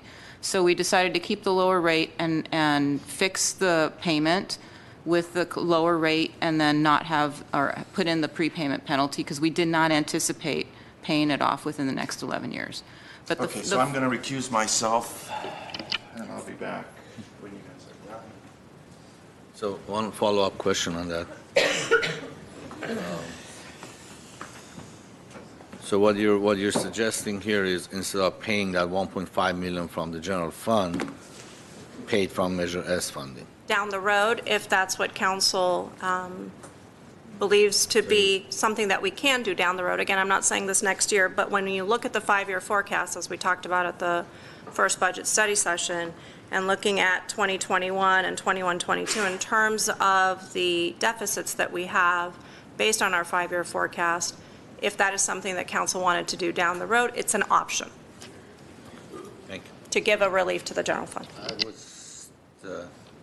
I got caught off by our fearless city attorney, so I was saying, can I continue now? Well, if I may, I'm not sure who the pro tem is, but if we could just have direction on that first item, or the third item on the list. Third item. And just make, whatever the number is, if council is comfortable with the number that staff put in here, or if there's some other number on the monthly housing rental subsidy 4.17. program. This is the $300 a month for 1,000 families. Correct.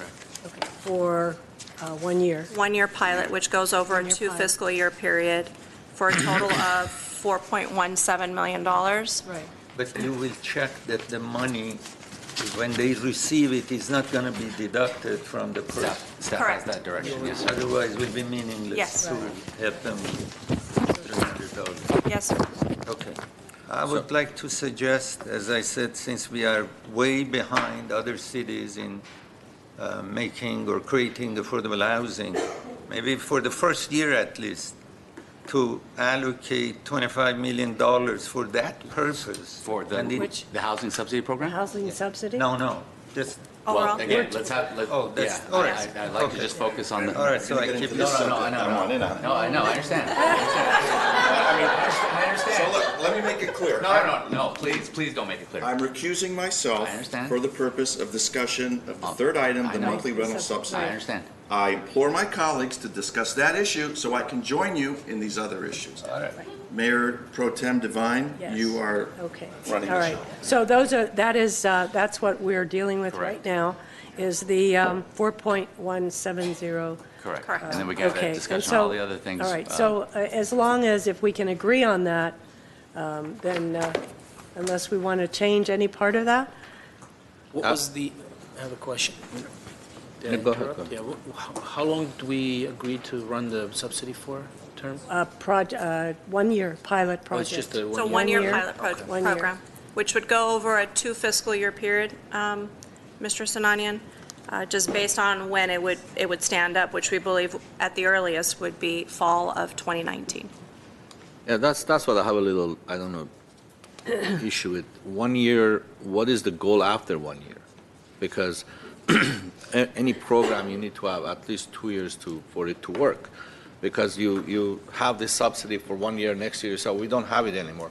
Then people set their life basically on that subsidy for a little while at least. We don't want to subsidize forever, but the program should indicate as well, this is not a lifetime program. But because the recipients will change. I mean, 2 years maybe this family, next 3 years will be another family. But I think it has to be a 2-year program, and also it has to be a program that we will be able to increase the numbers if we choose to. I think that's how it should be programmed, so we can increase the number of recipients if there is a huge need for it. Because by spending $570,000 on 1 year on staff time, what's the point of hiring 5 people for only 1 year to run a program that's pilot? So, and that is almost 15-16% of the total budget that we have for this program. So I think it should be a 2-year program, and the number the amount of $300, if it's sufficient enough, we move forward. If not, maybe we can increase it by $50, $100, or it has to be a little bit flexible in between. So the budget has to be such as to be able to accommodate that. And 1-year program, I think, is very, very short. We need to have at least 2 years. So within the 2 years, the staff can get a hold of this whole thing and put a program together that will be easier for them to, with the same number of staffing, to run more applications, they'll process more applications. Okay. I have. All right, I have Councilmember Abajanian. problem with, if it's for 2 years, are we considering the same group of people will get it for 2 years, or the program is for 2 years, after 1 year, we will look at, again, picking up different group of people? It will be very difficult to change applications every year and process, because next year we'll have 5,000 people applying again. In order to process those 5,000 applications every year will be very difficult. And you have to have lottery by the time they receive it, it I mean, ends. it's difficult, I'm saying what you have in your mind. 2 years for the first. 2 years for the same person. Yes, 1,000 families for 2 years, Right. and then move forward from there. Councilmember Sinani. I assume there's going to be a monitoring program Right. to go Yes. along Yeah. with it, so the same people that are chosen the first year, to the extent that they qualify, they keep qualifying, it should be the same people, because, yes, we're not going to go through a process every year, and I'm for the 2 years. I think that makes sense. I think the arguments make sense. Once you implement the program, not only are the residents kind of becoming reliant on it, not that we want to encourage that, but of course it's just human nature. And secondly, we hire people, we train these people. What then? In terms of the amount, I assume that this amount has to come back to us every year, regardless of, I mean, we approve a 2-year program, but next year, as part of the budget, as part of Absolutely. how we allocate Measure S, this is going to come back to us. Absolutely. As you know, Cost of living. you receive, yes, and you receive on an annual basis, and we'll provide updates. Okay. Yeah, I support that. Mr. Lansfane, do you have anything to add to this discussion? No? Okay. I'm in favor of the 2-year as well. I think you're absolutely right about training people and getting them kind of adjusted to what they're doing. I also think we have to look at the funding that we're using. This money, this Measure S money is coming in every year. There's no reason why we shouldn't do it for at least 2 years. So I would be There's nothing in on the favor of that. horizon indicating that the economic situation, at least for that economic strata, is going to change in the next 2 years. Hopefully in 3 years it does, the economy changes, but for the next 2 years, probably not. Right. Mr. Lansfane? Just a point of clarification or some direction.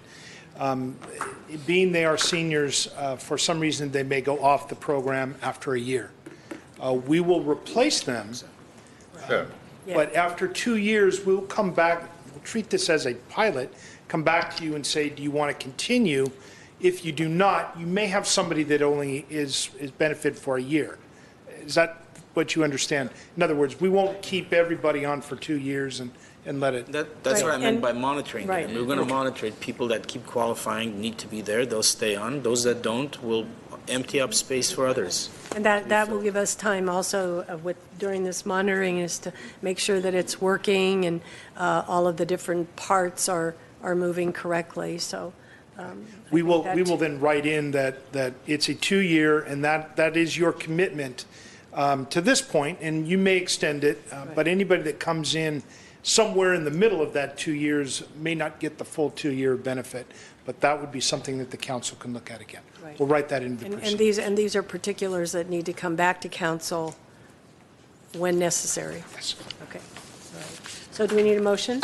Or do we need to, or is that? No, just as long as everybody is we all in consenting to the agreement? 2-year with the 4.17 for each fiscal All year. in favor, say aye.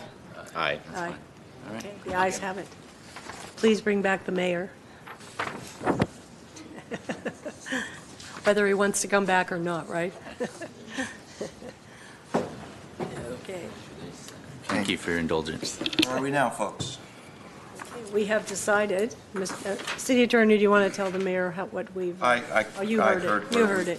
Where we were. What is our next decision point? Now, the full discussion on the affordable housing. I have a Developments. question on that. Let me, you know what? Before we start making these decisions, we do have a speaker, speaker card submitted. So let me take the speaker card, just one. Margie Barnes.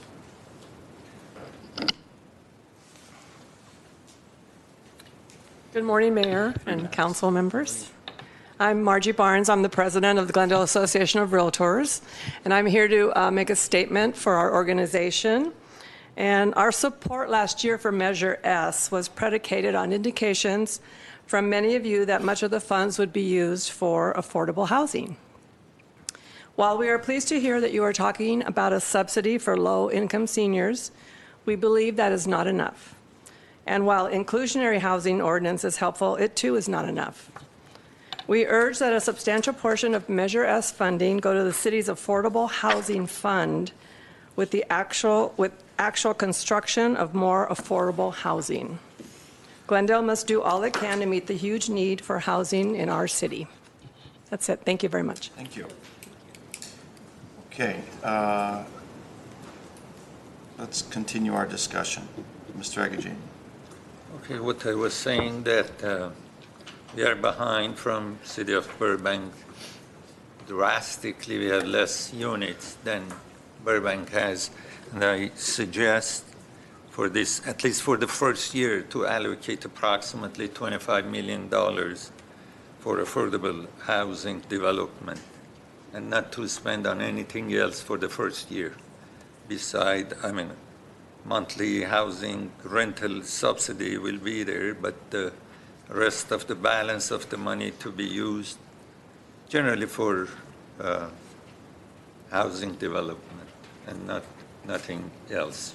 We can go back next year and see what else we need to do, but at least to start this, because to have affordable housing and develop it, it will take 2-3 years. Let's put this in motion and start creating this housing developments as soon as possible. Thank you. Is $25 million a realistic figure that we could administer and spend in 1 year?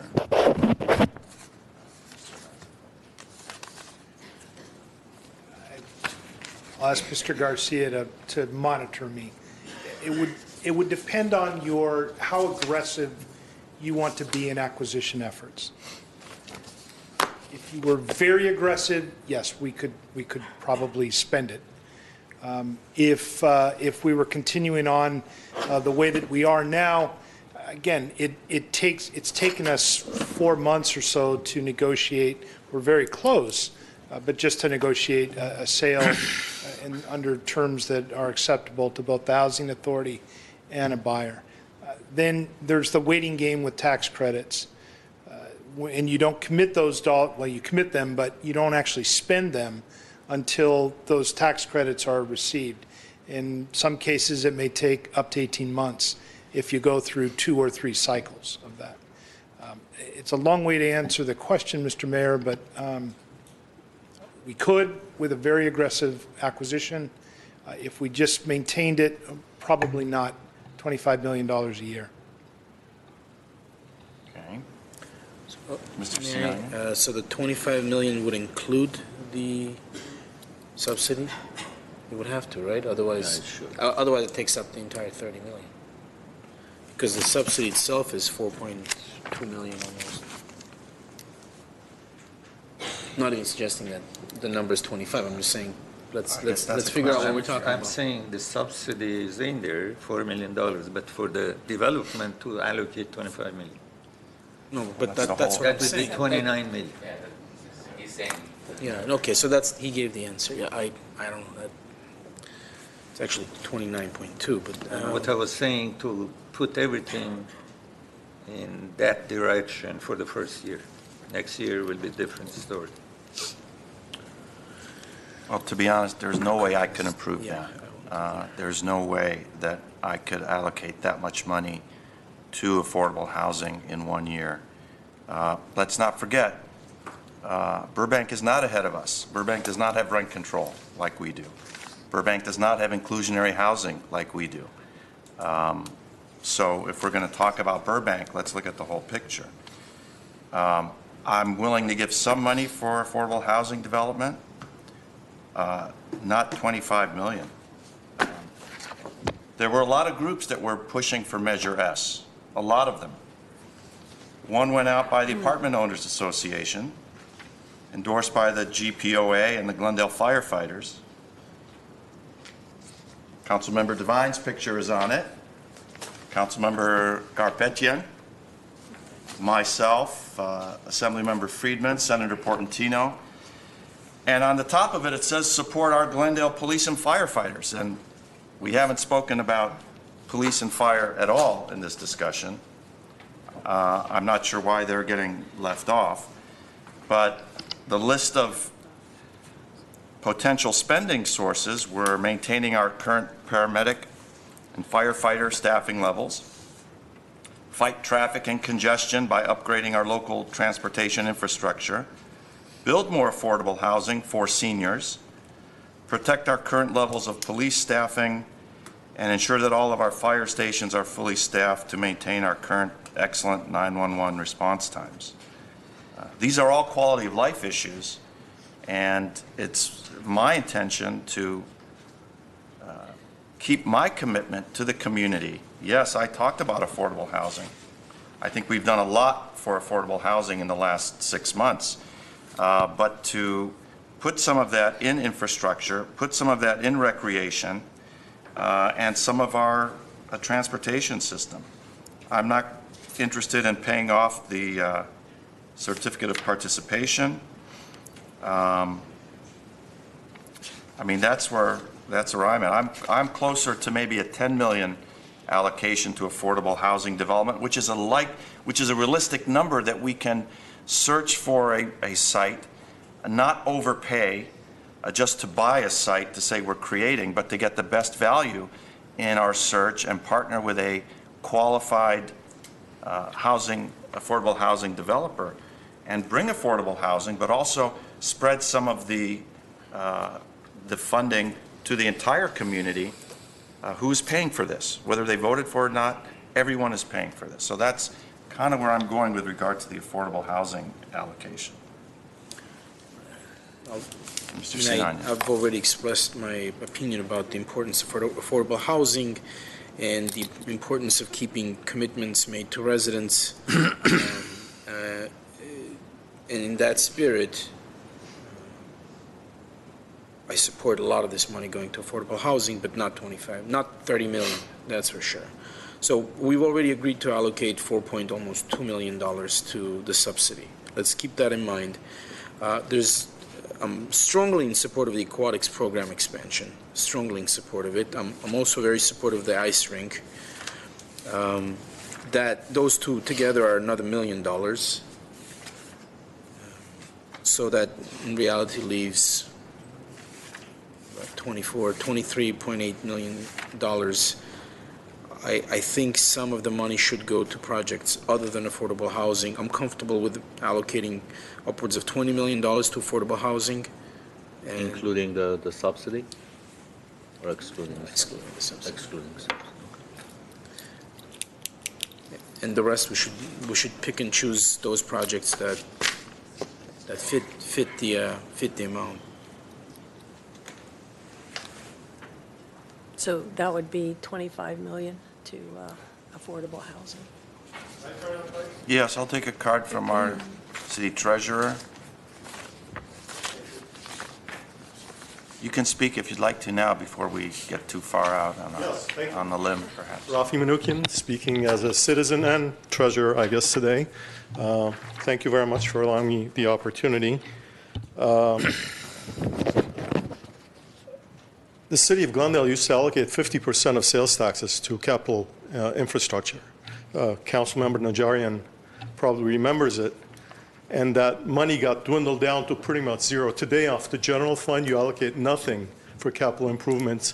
The money that you allocate to capital improvements is the state measure, our money, and other monies. You don't allocate anything for capital improvements for the city of Glendale. And we're always talking about how proud we are of our infrastructure. That's because all the money that was allocated in the past and the infrastructure was built back then. As it relates to the money that you're allocating today, you don't have that money yet. You don't know how much you're going to get. You're allocating certain dollar amounts, 20 million, 10 million. You might end up getting $15 million from the sales taxes because the way I see it and the economy, the way it's going, everybody's talking about a recession. When you have a recession, your sales taxes aren't going to come in like you're expecting to. You might get much less than what you're actually allocating right now. I would recommend you allocate a percentage of the dollar amounts and not the exact dollar amounts because you don't know how much you're going to get. And as far as me as a citizen, a resident of Glendale, and to talk about North and South, as a resident of East Glendale, I would like to request that the council look at this as a balance and not necessarily allocate everything to affordable housing, because if you're going to catch up to where Mr. Councilmember Agajanian is saying, if you're going to catch up to where you think you should be, 4,000 to 5,000 units you need to build to catch up to the need in the community. To build 1,000 units physically is not impossible in the next 10 years. And if you're going to build it at $200,000 each unit, that's $200 million, which you don't have to build 1,000 units. So you have to put things in perspective before you start allocating all the funds that you have and disregarding all the other needs that the city has. So as a resident of Glendale, of East Glendale, not North or South, I would beg you to start looking at the overall picture and looking at the overall needs of the city, including, as Mayor Najarian said, the needs for our safety, and infrastructure, the streets, and our sidewalks. And I would also recommend that you also include dedicated bicycle lanes whenever you have renovations of streets for the safety of our community and cyclists like me. Thank you. Thank you. Thank you. Treasurer. Okay. Mr. Sinani. Thank you, Mr. Mayor. So, all right, so I feel like this whole issue is getting twisted a little bit. The issue of north, south, east, west, and Mr. Manukian, you're well in the northern part of Glendale. I know where you live. So east, west, but you're in the north. The point isn't, where this money, where we're choosing to spend this money. It's like a whimsical decision where, they voted for it. That's not the point. The point is when we made an argument for why Measure S should pass, we said that other than sort of the ultra-rational argument that this money is going to be usurped by the county or some other non-municipal agency. Other than that argument, the other major argument was that we're going to spend this money on our most urgent need. And the most urgent need explicitly was listed as affordable housing. We have an affordable housing crisis. We had an affordable housing crisis last year, the year before then, and it was that realization that caused us to make this the pitch to our residents. That pitch produced the result, as reflected by how the votes came down. We didn't argue that, you know what, we have these catastrophic infrastructure needs. We're having an infrastructure crisis. We didn't make that argument. We didn't say our roads are falling apart and we don't have the money to spend on it. Our bridges are collapsing. We didn't make those arguments. We made a very specific argument. I'm just saying let's stay true to the promises that were made, the arguments that were made. Again, 2 years from now, it may be the infrastructure that's the primary need in the city. But right now, it's the affordable housing. That's the argument. It's not about, you know, rewarding one group or another group because they voted one way or another. It's not about how they voted. It's about what we promised when we were asking them to vote one way or another. It's about what we promised them, how this money is going to be spent. And it's going to be spent on the most urgent need. And the urgent need last year and this year continues to be affordable housing. So let's not twist about, well, let's not separate north, south. We made that argument. I mean, if that was the wrong argument, we shouldn't have made it back then. Someone should have stopped us. City attorney should have said, it's a bad argument, don't make that argument. I mean, I don't know how that would have come down, but we did. I don't know, you know, I don't know who went on what, but I was on TV advocating for this, and I was making this pitch. And everyone was very happy about me doing this. So for today to kind of pretend like that didn't happen is insincere. About the absolute numbers that we end up collecting at the end of the year or in 2 years, I agree with that. Maybe we don't collect 30 million. I mean, we're just relying on staff's estimations. If there's a way to structure this in terms of percentages, we can do that to be safe. And at the end of the day, it's a plan, Mr. Mayor. It's a plan. And what would happen, let's say the worst case scenario, the year's over and instead of 30 million, we end up collecting 21. What do we do then? We then come back to the city council with a report that outlines, again, as of today, we don't have any funding that has come in. We won't see any of the funding until June, July, and August of this year, which we think approximately will be around $7.5 million. And so depending on, again, council's direction, we will allocate as the money comes in. And if council gives us direction, if it's, you know, if there's a development that comes before us for us to be able to purchase a piece of property and the funding hasn't come in yet, we'll make sure to get the approval from council to utilize general fund monies with the understanding that when the monies do come in from Measure S, it'll pay back the general fund. Again, if a development comes forward that we weren't aware of and we need to move fast on it and acquire the property. Okay, thank you for that. And my last point about infrastructure. Infrastructure is very important. It's very important. We do kind of brag about it. It is a visible, sort of physical manifestation of how well our cities run, right? You cross the border from Glendale to Los Angeles, it becomes obvious. And that's because of how well we maintain our infrastructure. So not to belittle that point, not to minimize its importance, but had Measure S not passed, were we not going to maintain our infrastructure? Or did we ever make that pitch? Did we ever say that? Whereas had Measure S not passed, clearly we would be unable to spend additional monies on affordable housing. I mean, that was clear to everyone. But we never said that, you know what, our roads are going to start looking pretty dilapidated unless Measure S passes. So that's it, Mr. Mayor. Thank you. Mr. Agajanian? I have this feeling if we wouldn't have Measure S, still we would allocate some money from general fund for affordable housing. So if we are allocating money, it means will be less burden on general fund to allocate some money for this purpose. I don't know where the problem is. I'm really surprised at this.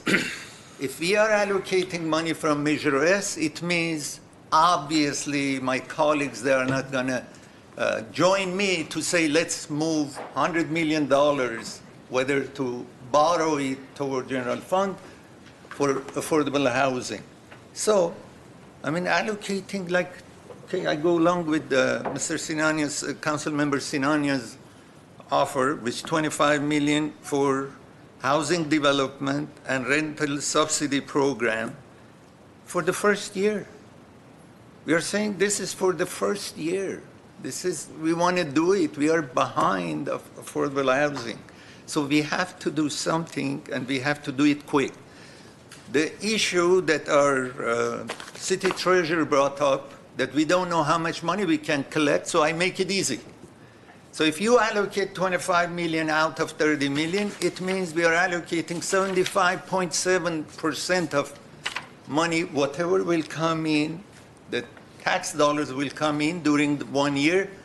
We can allocate, say, okay, whatever total money is, 75.7% we allocate for affordable housing, for housing development and rental subsidy program. So we go with percentage to make it easy, not to worry about. That's my suggestion, if you want to go with percentage. Because I have a feeling that we will collect more than even $30 million, so maybe we want to say 25 million of 30 or 75.7% of total tax dollars, which will come to our Measure S fund. Thank you. Mr. Karpetian. Thank you, Mr. Mayor. You guys are not making it easy. I got to tell you that. I think we can have our cake and eat it too. Right now, we are doing only 1-year program. It's not a 5-year programming. I know some of the infrastructure programs that we have, they have a 5-year span because they've been working on it for a while. So I'm looking at the infrastructure cost for the first year is $15 million. And if you take out that almost $10 million of 134 freeway and some of the signage and this, that, the other, it will leave us maybe with $3.5 million for the first year for the infrastructure. And that includes the upgrade of all fire departments, fire stations, seismic upgrade of all fire stations. And if you have that rental subsidy for 4.1 and 400,000, just write down, for a rental rights program, the staffing that we had to hire, I think we can put everything together and have that $4.1 million subsidy program, have $20 million allocated to purchase. And this is a great problem to have. No housing authority has $20 million extra dollars today in any city for the first year to purchase. So Mr. Lazarov and Mr. Zovak, the ball is in your court. When we get this funding in, we are expecting projects to come forward. And we can use those fundings to purchase existing properties like acquisition and rehab. I think that's a faster way of creating affordable housing. We know how long does it take. We keep talking about Fifth and Sonora, and it has a Grande Vista name. We just keep changing the name, and we're moving forward. But we want to get it in a timely manner in my lifetime to build some of these projects. So I think that would be a great thing. So in the future, if, as it was indicated, in the 2 years, 3 years, 4 years down the road, when our priorities change and we shift some of this money into infrastructure to build, something happens and we want to upgrade all of our bridges, we can still keep building, purchasing affordable housing projects, the land for affordable housing project, with our general fund reserve, and then backfill it, as was mentioned in the report. So these are things, it's hard to digest all of it in a couple of hours, but I think we can the first year front load the affordable housing projects, then also start some of our infrastructure projects that we have, so we won't neglect anything, all of the projects that we need to do to maintain the city. And the economic situation will change for sure. Nothing is forever, and when it happens, we will work on it accordingly. The aquatic program is a must. The expanding the hours, I'm all for that. Also, the ice rink is a must. I'm all for that as well. for this upcoming year. Next year, we'll decide something else. You know, the needs may change, everything else may change, but this year I think we need to deliver what we promised to people, and that's affordable housing. And that's what I was campaigning on when we were talking about Measure S. And that flyer, Mr. Najarian, is it an independent expenditure or They is have it- your permission? This is California Apartment Association Issues Committee. I think this is an independent, but nonetheless, there are so many groups that they were behind this measure and pushed for it, and this council wholeheartedly supported it, despite the pushback that we had. You know, I had most of my friends were in my office, 40 of them yelling at me, why am I increasing the sales tax? But now they know we did the right thing, and we bit the bullet and move forward. And we hopefully will get the benefit of it, and the community will get the benefit of it. At the end of the day, this is a quality of life measure. So with that, Mr. Mayor, that's where I am. So do you have a number then for what was your number for the affordable housing development? 25 million together to both of them, right? 20, that's what you said. I'm going to have a nightmare, I'm wake just- up 25 million, 25, yes, I was going along with my colleagues for the first year. That includes the subsidy. That includes the subsidy. Ms. Devine? Well, I Includes think, the subsidies. yeah. So I was going to suggest 2/3 of Measure S money go to affordable housing, but I think, and that would have been just for the affordable housing development. So, the bottom line is it would be 25 million as well this first year. And I think we can use the 5 million or whatever we have left for other quality of life issues or priorities that our citizens feel that we need. I think we have to keep that in mind, but I agree, we need this funds. We currently have 20 million in our affordable housing funds. This will give us an extra 20 million, so we should be able to hopefully use it wisely, spend it wisely, and not just buy property to buy property, but to make sure that we get bang for our buck and the most housing that we can from these funds. So I would go along with that as well. One question, Mr. Mayor, if I may. Yes. That will include the first-time home buyer program. These are all the programs that we talked about, no? No, so, I mean, just point of clarification for us, and thank you for bringing that up, Councilmember Garpetian. What we've been hearing so far is the affordable housing development piece, acquiring of land to develop, and I've heard anywhere from 25 million to 20 million. We say, sorry. Sure, for sir. Clarification, Please. I'm sorry. We said 25 million, including that 4,170,000, Correct. which has been That, okay. in it. So as part of the 25 million, the 4.17 is included part of that Correct. 25 million, then that, thank you for that clarification, So because let I me make was another- not clear on Let me that. make another point. Thank you for Within that 25 million, 20 million for affordable housing, purchase of acquiring properties, 4.1 million for the subsidy program, and whatever is left for that 10 voucher programs, not voucher program, the first-time homebuyer program, it was 75,000 for 10 vouchers, I'm going to call it, for 10 families or what have you, 10 people to purchase. Let's have that program, to start that program within that 25 million, because we have the funding anyways, it's there. So, and the rest, $5 million, all the infrastructure that we have here, if you take that 10 million out, it's $5 million. And the other, The aquatic program and the ice rink as well, Right, right. in the 5 million. so what I have thus far, Mr. Mayor, members of the City Council, in terms of a recap thus far, and I know you haven't spoken yet, sir, so that way it prompts you to whatever you're going to be speaking, and please chime in if I'm missing something. Affordable housing development, 20 million. The rental rights program for the staffing cost, 410,000. Monthly subsidy rental subsidy program, 4.17 million. First-time home buyer, 750,000. I heard only from one council member on the infrastructure, approximately $3 to $3.5 million to set aside, and we would, of course, come back in terms of, two council members, in terms of coming back to get your approval on what that program would be. Aquatics program at $560,000. Ice rink at $458,000. That's what I have thus far. And that totals how much, Audrey? Mrs. Cyan?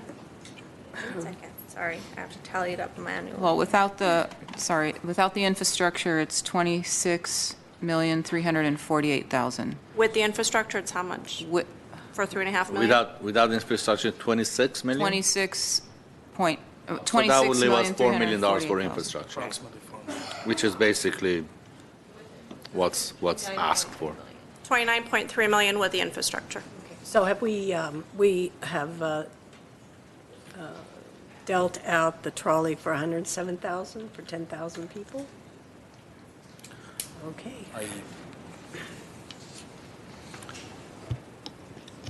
All in favor, say something. If not, Aye. All in favor?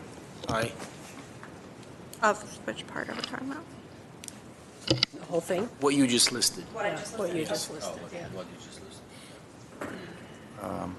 well, I know that my colleagues would like to have unanimous consent on this, but I cannot do that.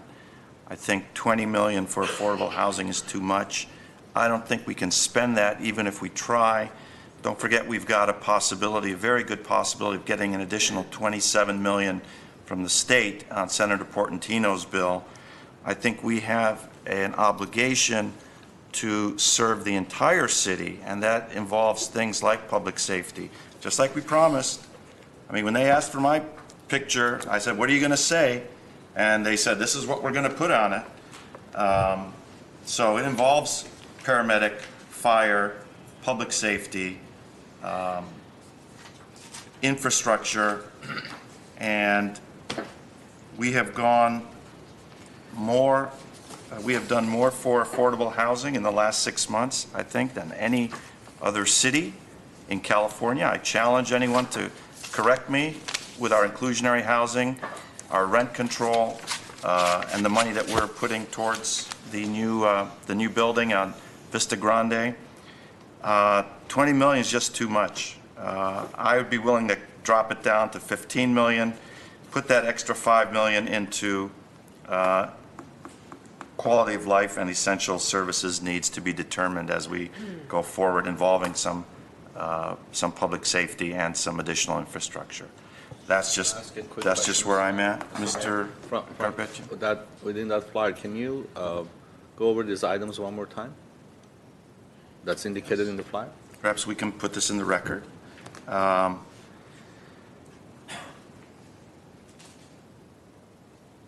let me read it.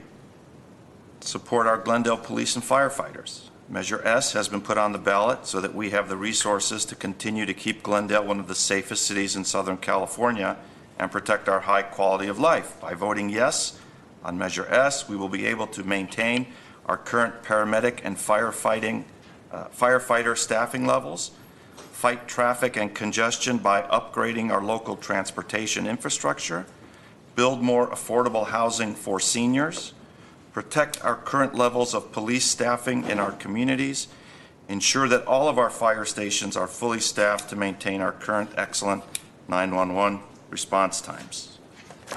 And there you go. So there it is. Most of these items that's related to public safety, we're not cutting any this year's budget. Are we cutting any staffing or funding or anything from our? We are. Does the police chief want to come forward, or does he want to stay out of this little But I can answer wrestling that. match? I think I can No, answer. I just want to understand it. Okay, let's go to the city manager. And I think I can answer that question related to specifically the police department. We do have one reduction of a full-time narcotics officer in the police department in the coming fiscal year. That is a vacant position that has been vacant for some time. And as you know, we were dealing with an $11+ million budget deficit. And we have brought you a balanced budget, as we do on an annual basis. And by way of bringing you that balanced budget, we have to weigh the options of what we place forward and what is important in terms of maintaining the quality of life and services overall for the community.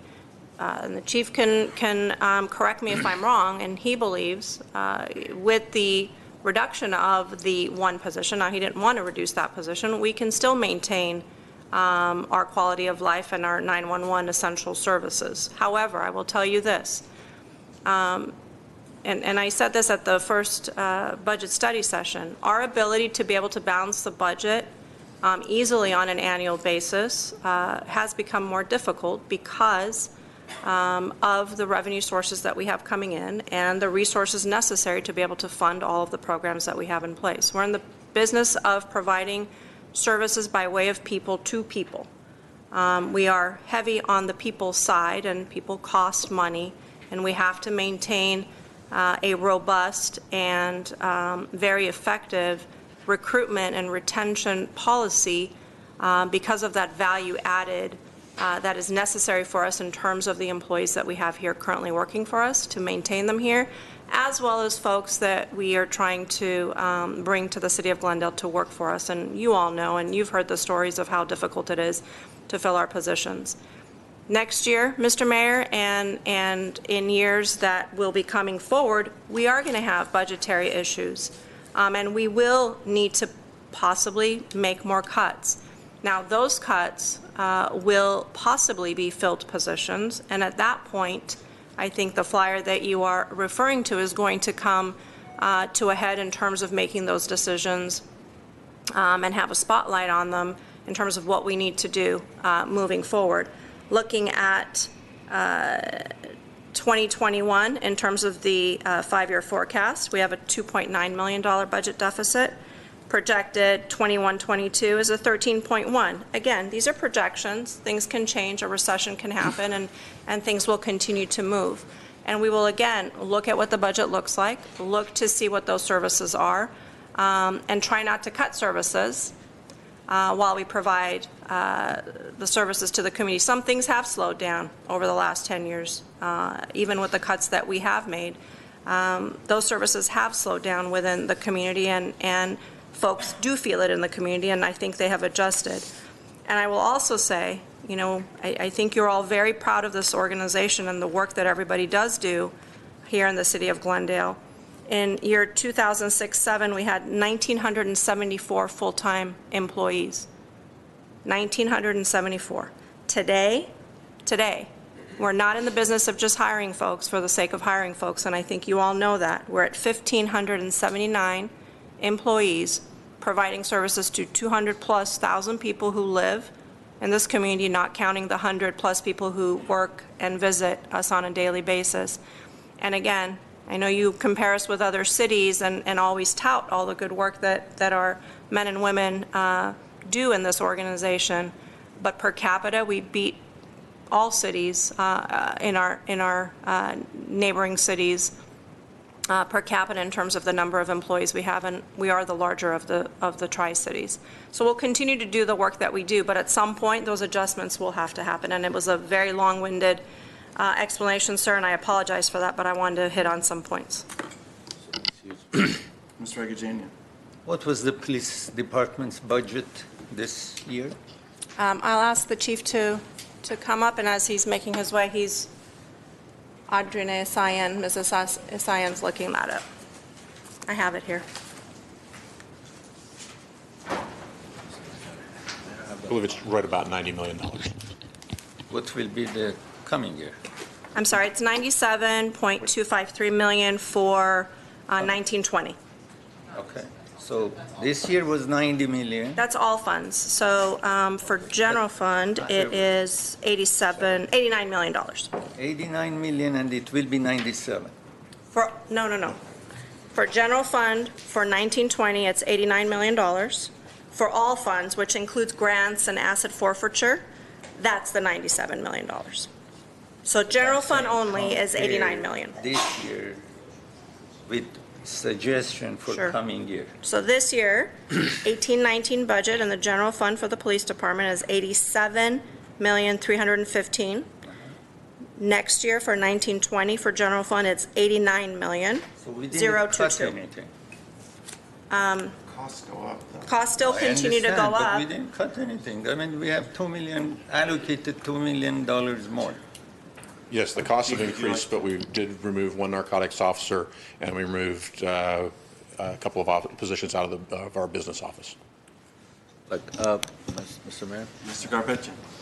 Look, I know we removed one or two officers, but that wasn't council's decision. That was a operational decision, basically. If we have to bring them back, let's bring them back. I personally don't have an issue if the two positions are basically dependent on Measure S. Let's fund it from Measure S. I don't have an issue with that.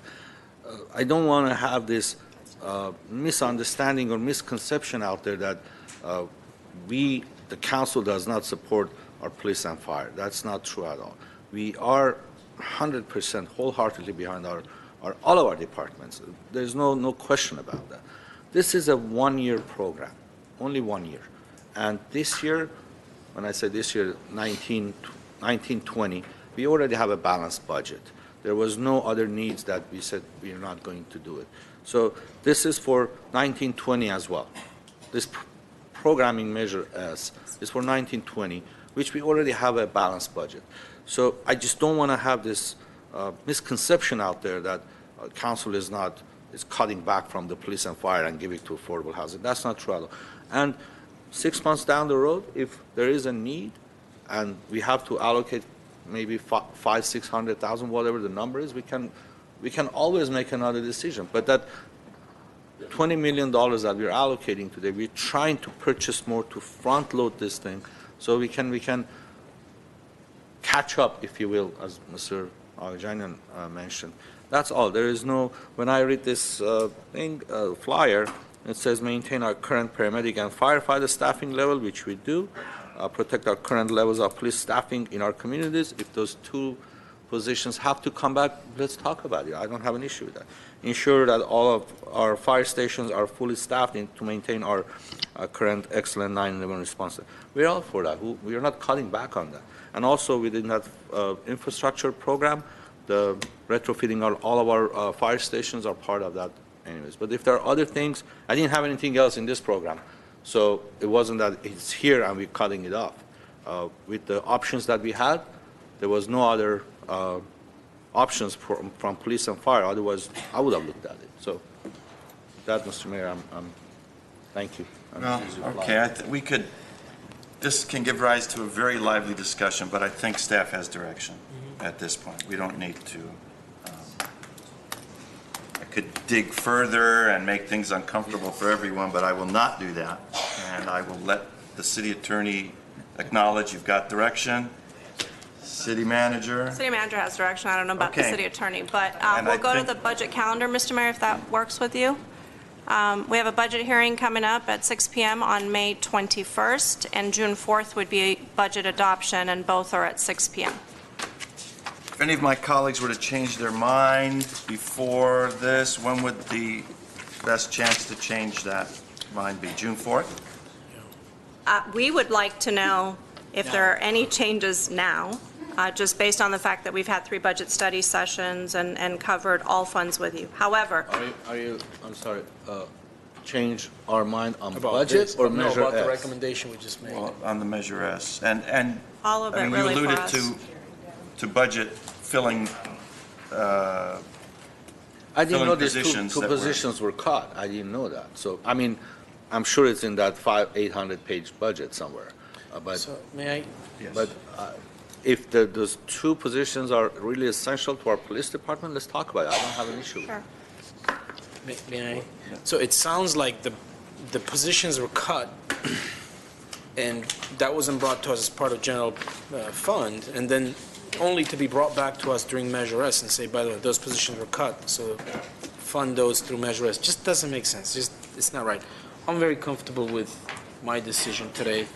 I'm very comfortable with me sticking to my promises or my pitches that I made to the residents.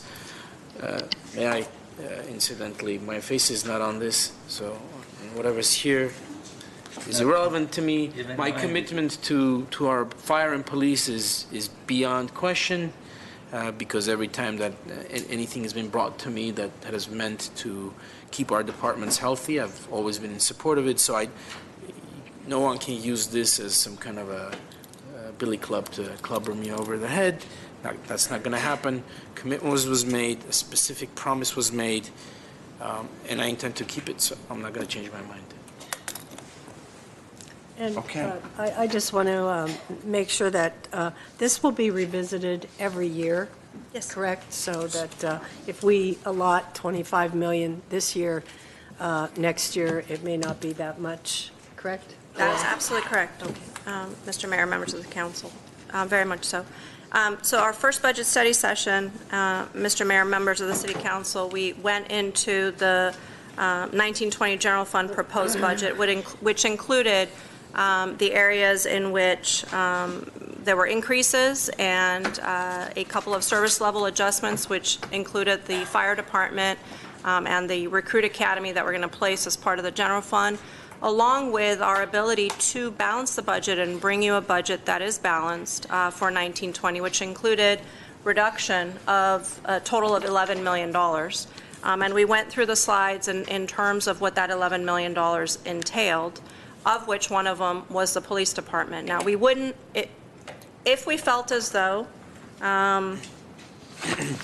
we shouldn't make those cuts, I assure you that I would be the first to tell you that those adjustments should not be made.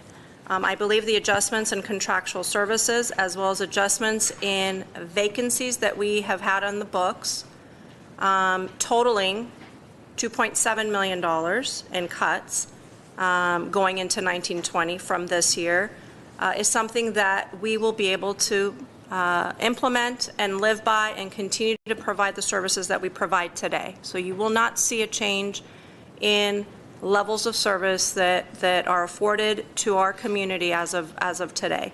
And if there are any changes to that, as Councilmember Garapetian mentioned, most definitely we would bring those to you and allow you to make those policy decisions. But we are making cuts and adjustments.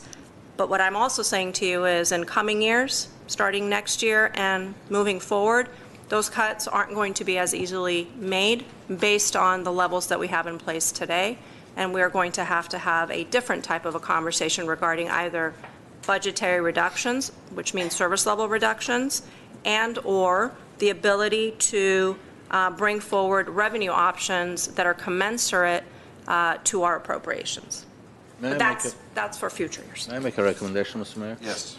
This is just, since I didn't have anything in today's agenda as far as the police and fire goes, for upcoming budget, when is our next budget again? I know you mentioned it. No, it's fine. May 21st is the hearing at 6 p.m.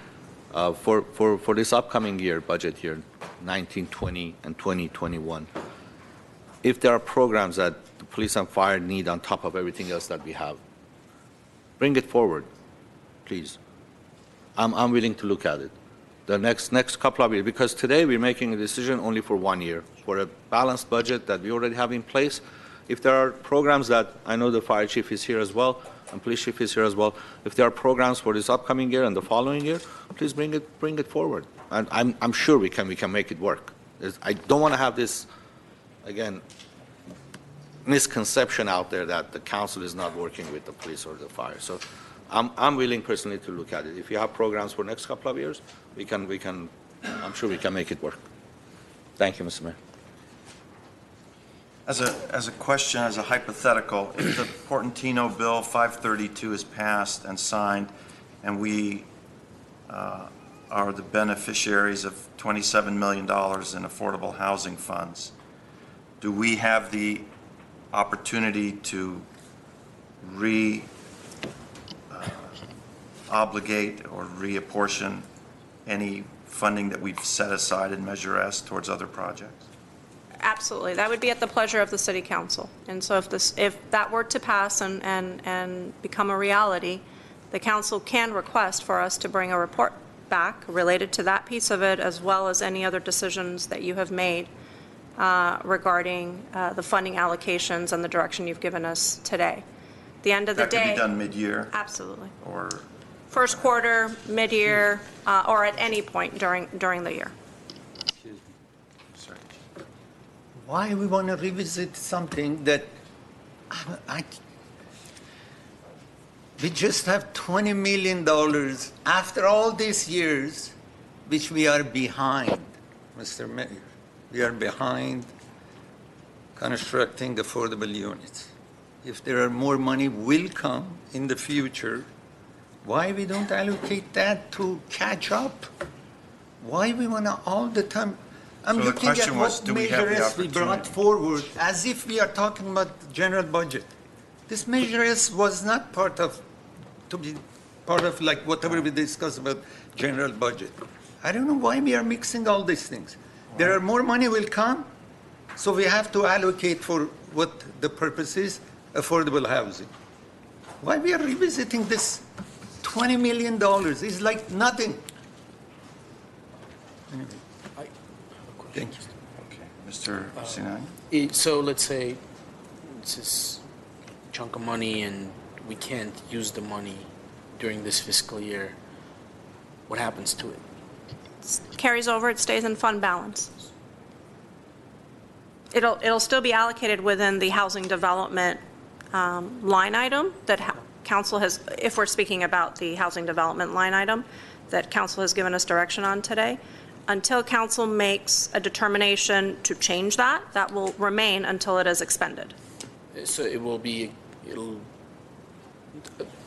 so it doesn't, will it accumulate? Absolutely. So next year's money will go on top of that? Okay, so it's not going to be, just come back and be spent on other things, No, right? absolutely not. Okay. Let me ask for a clarification, because I'm trying to remember what this bill was about. Right now, the funding that the state owes us does not allow us to use that for affordable housing.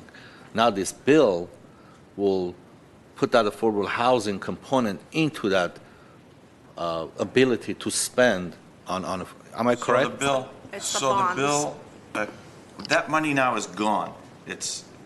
We can't use it for any purpose. But the bill states that if you give us back those funds, that 27 million, we will obligate it only to affordable housing purposes. Okay, so So it's not like we can use it for parks and they're saying we right, so use the it for money is not affordable. there. In order to get the money, that $27 million back, is to spend it for affordable housing, specific use, Yes. basically. Okay, got it. Okay, is there a Thank you, Mr. motion to Lasser. adjourn? Second. We are adjourned. Don't use your gavel.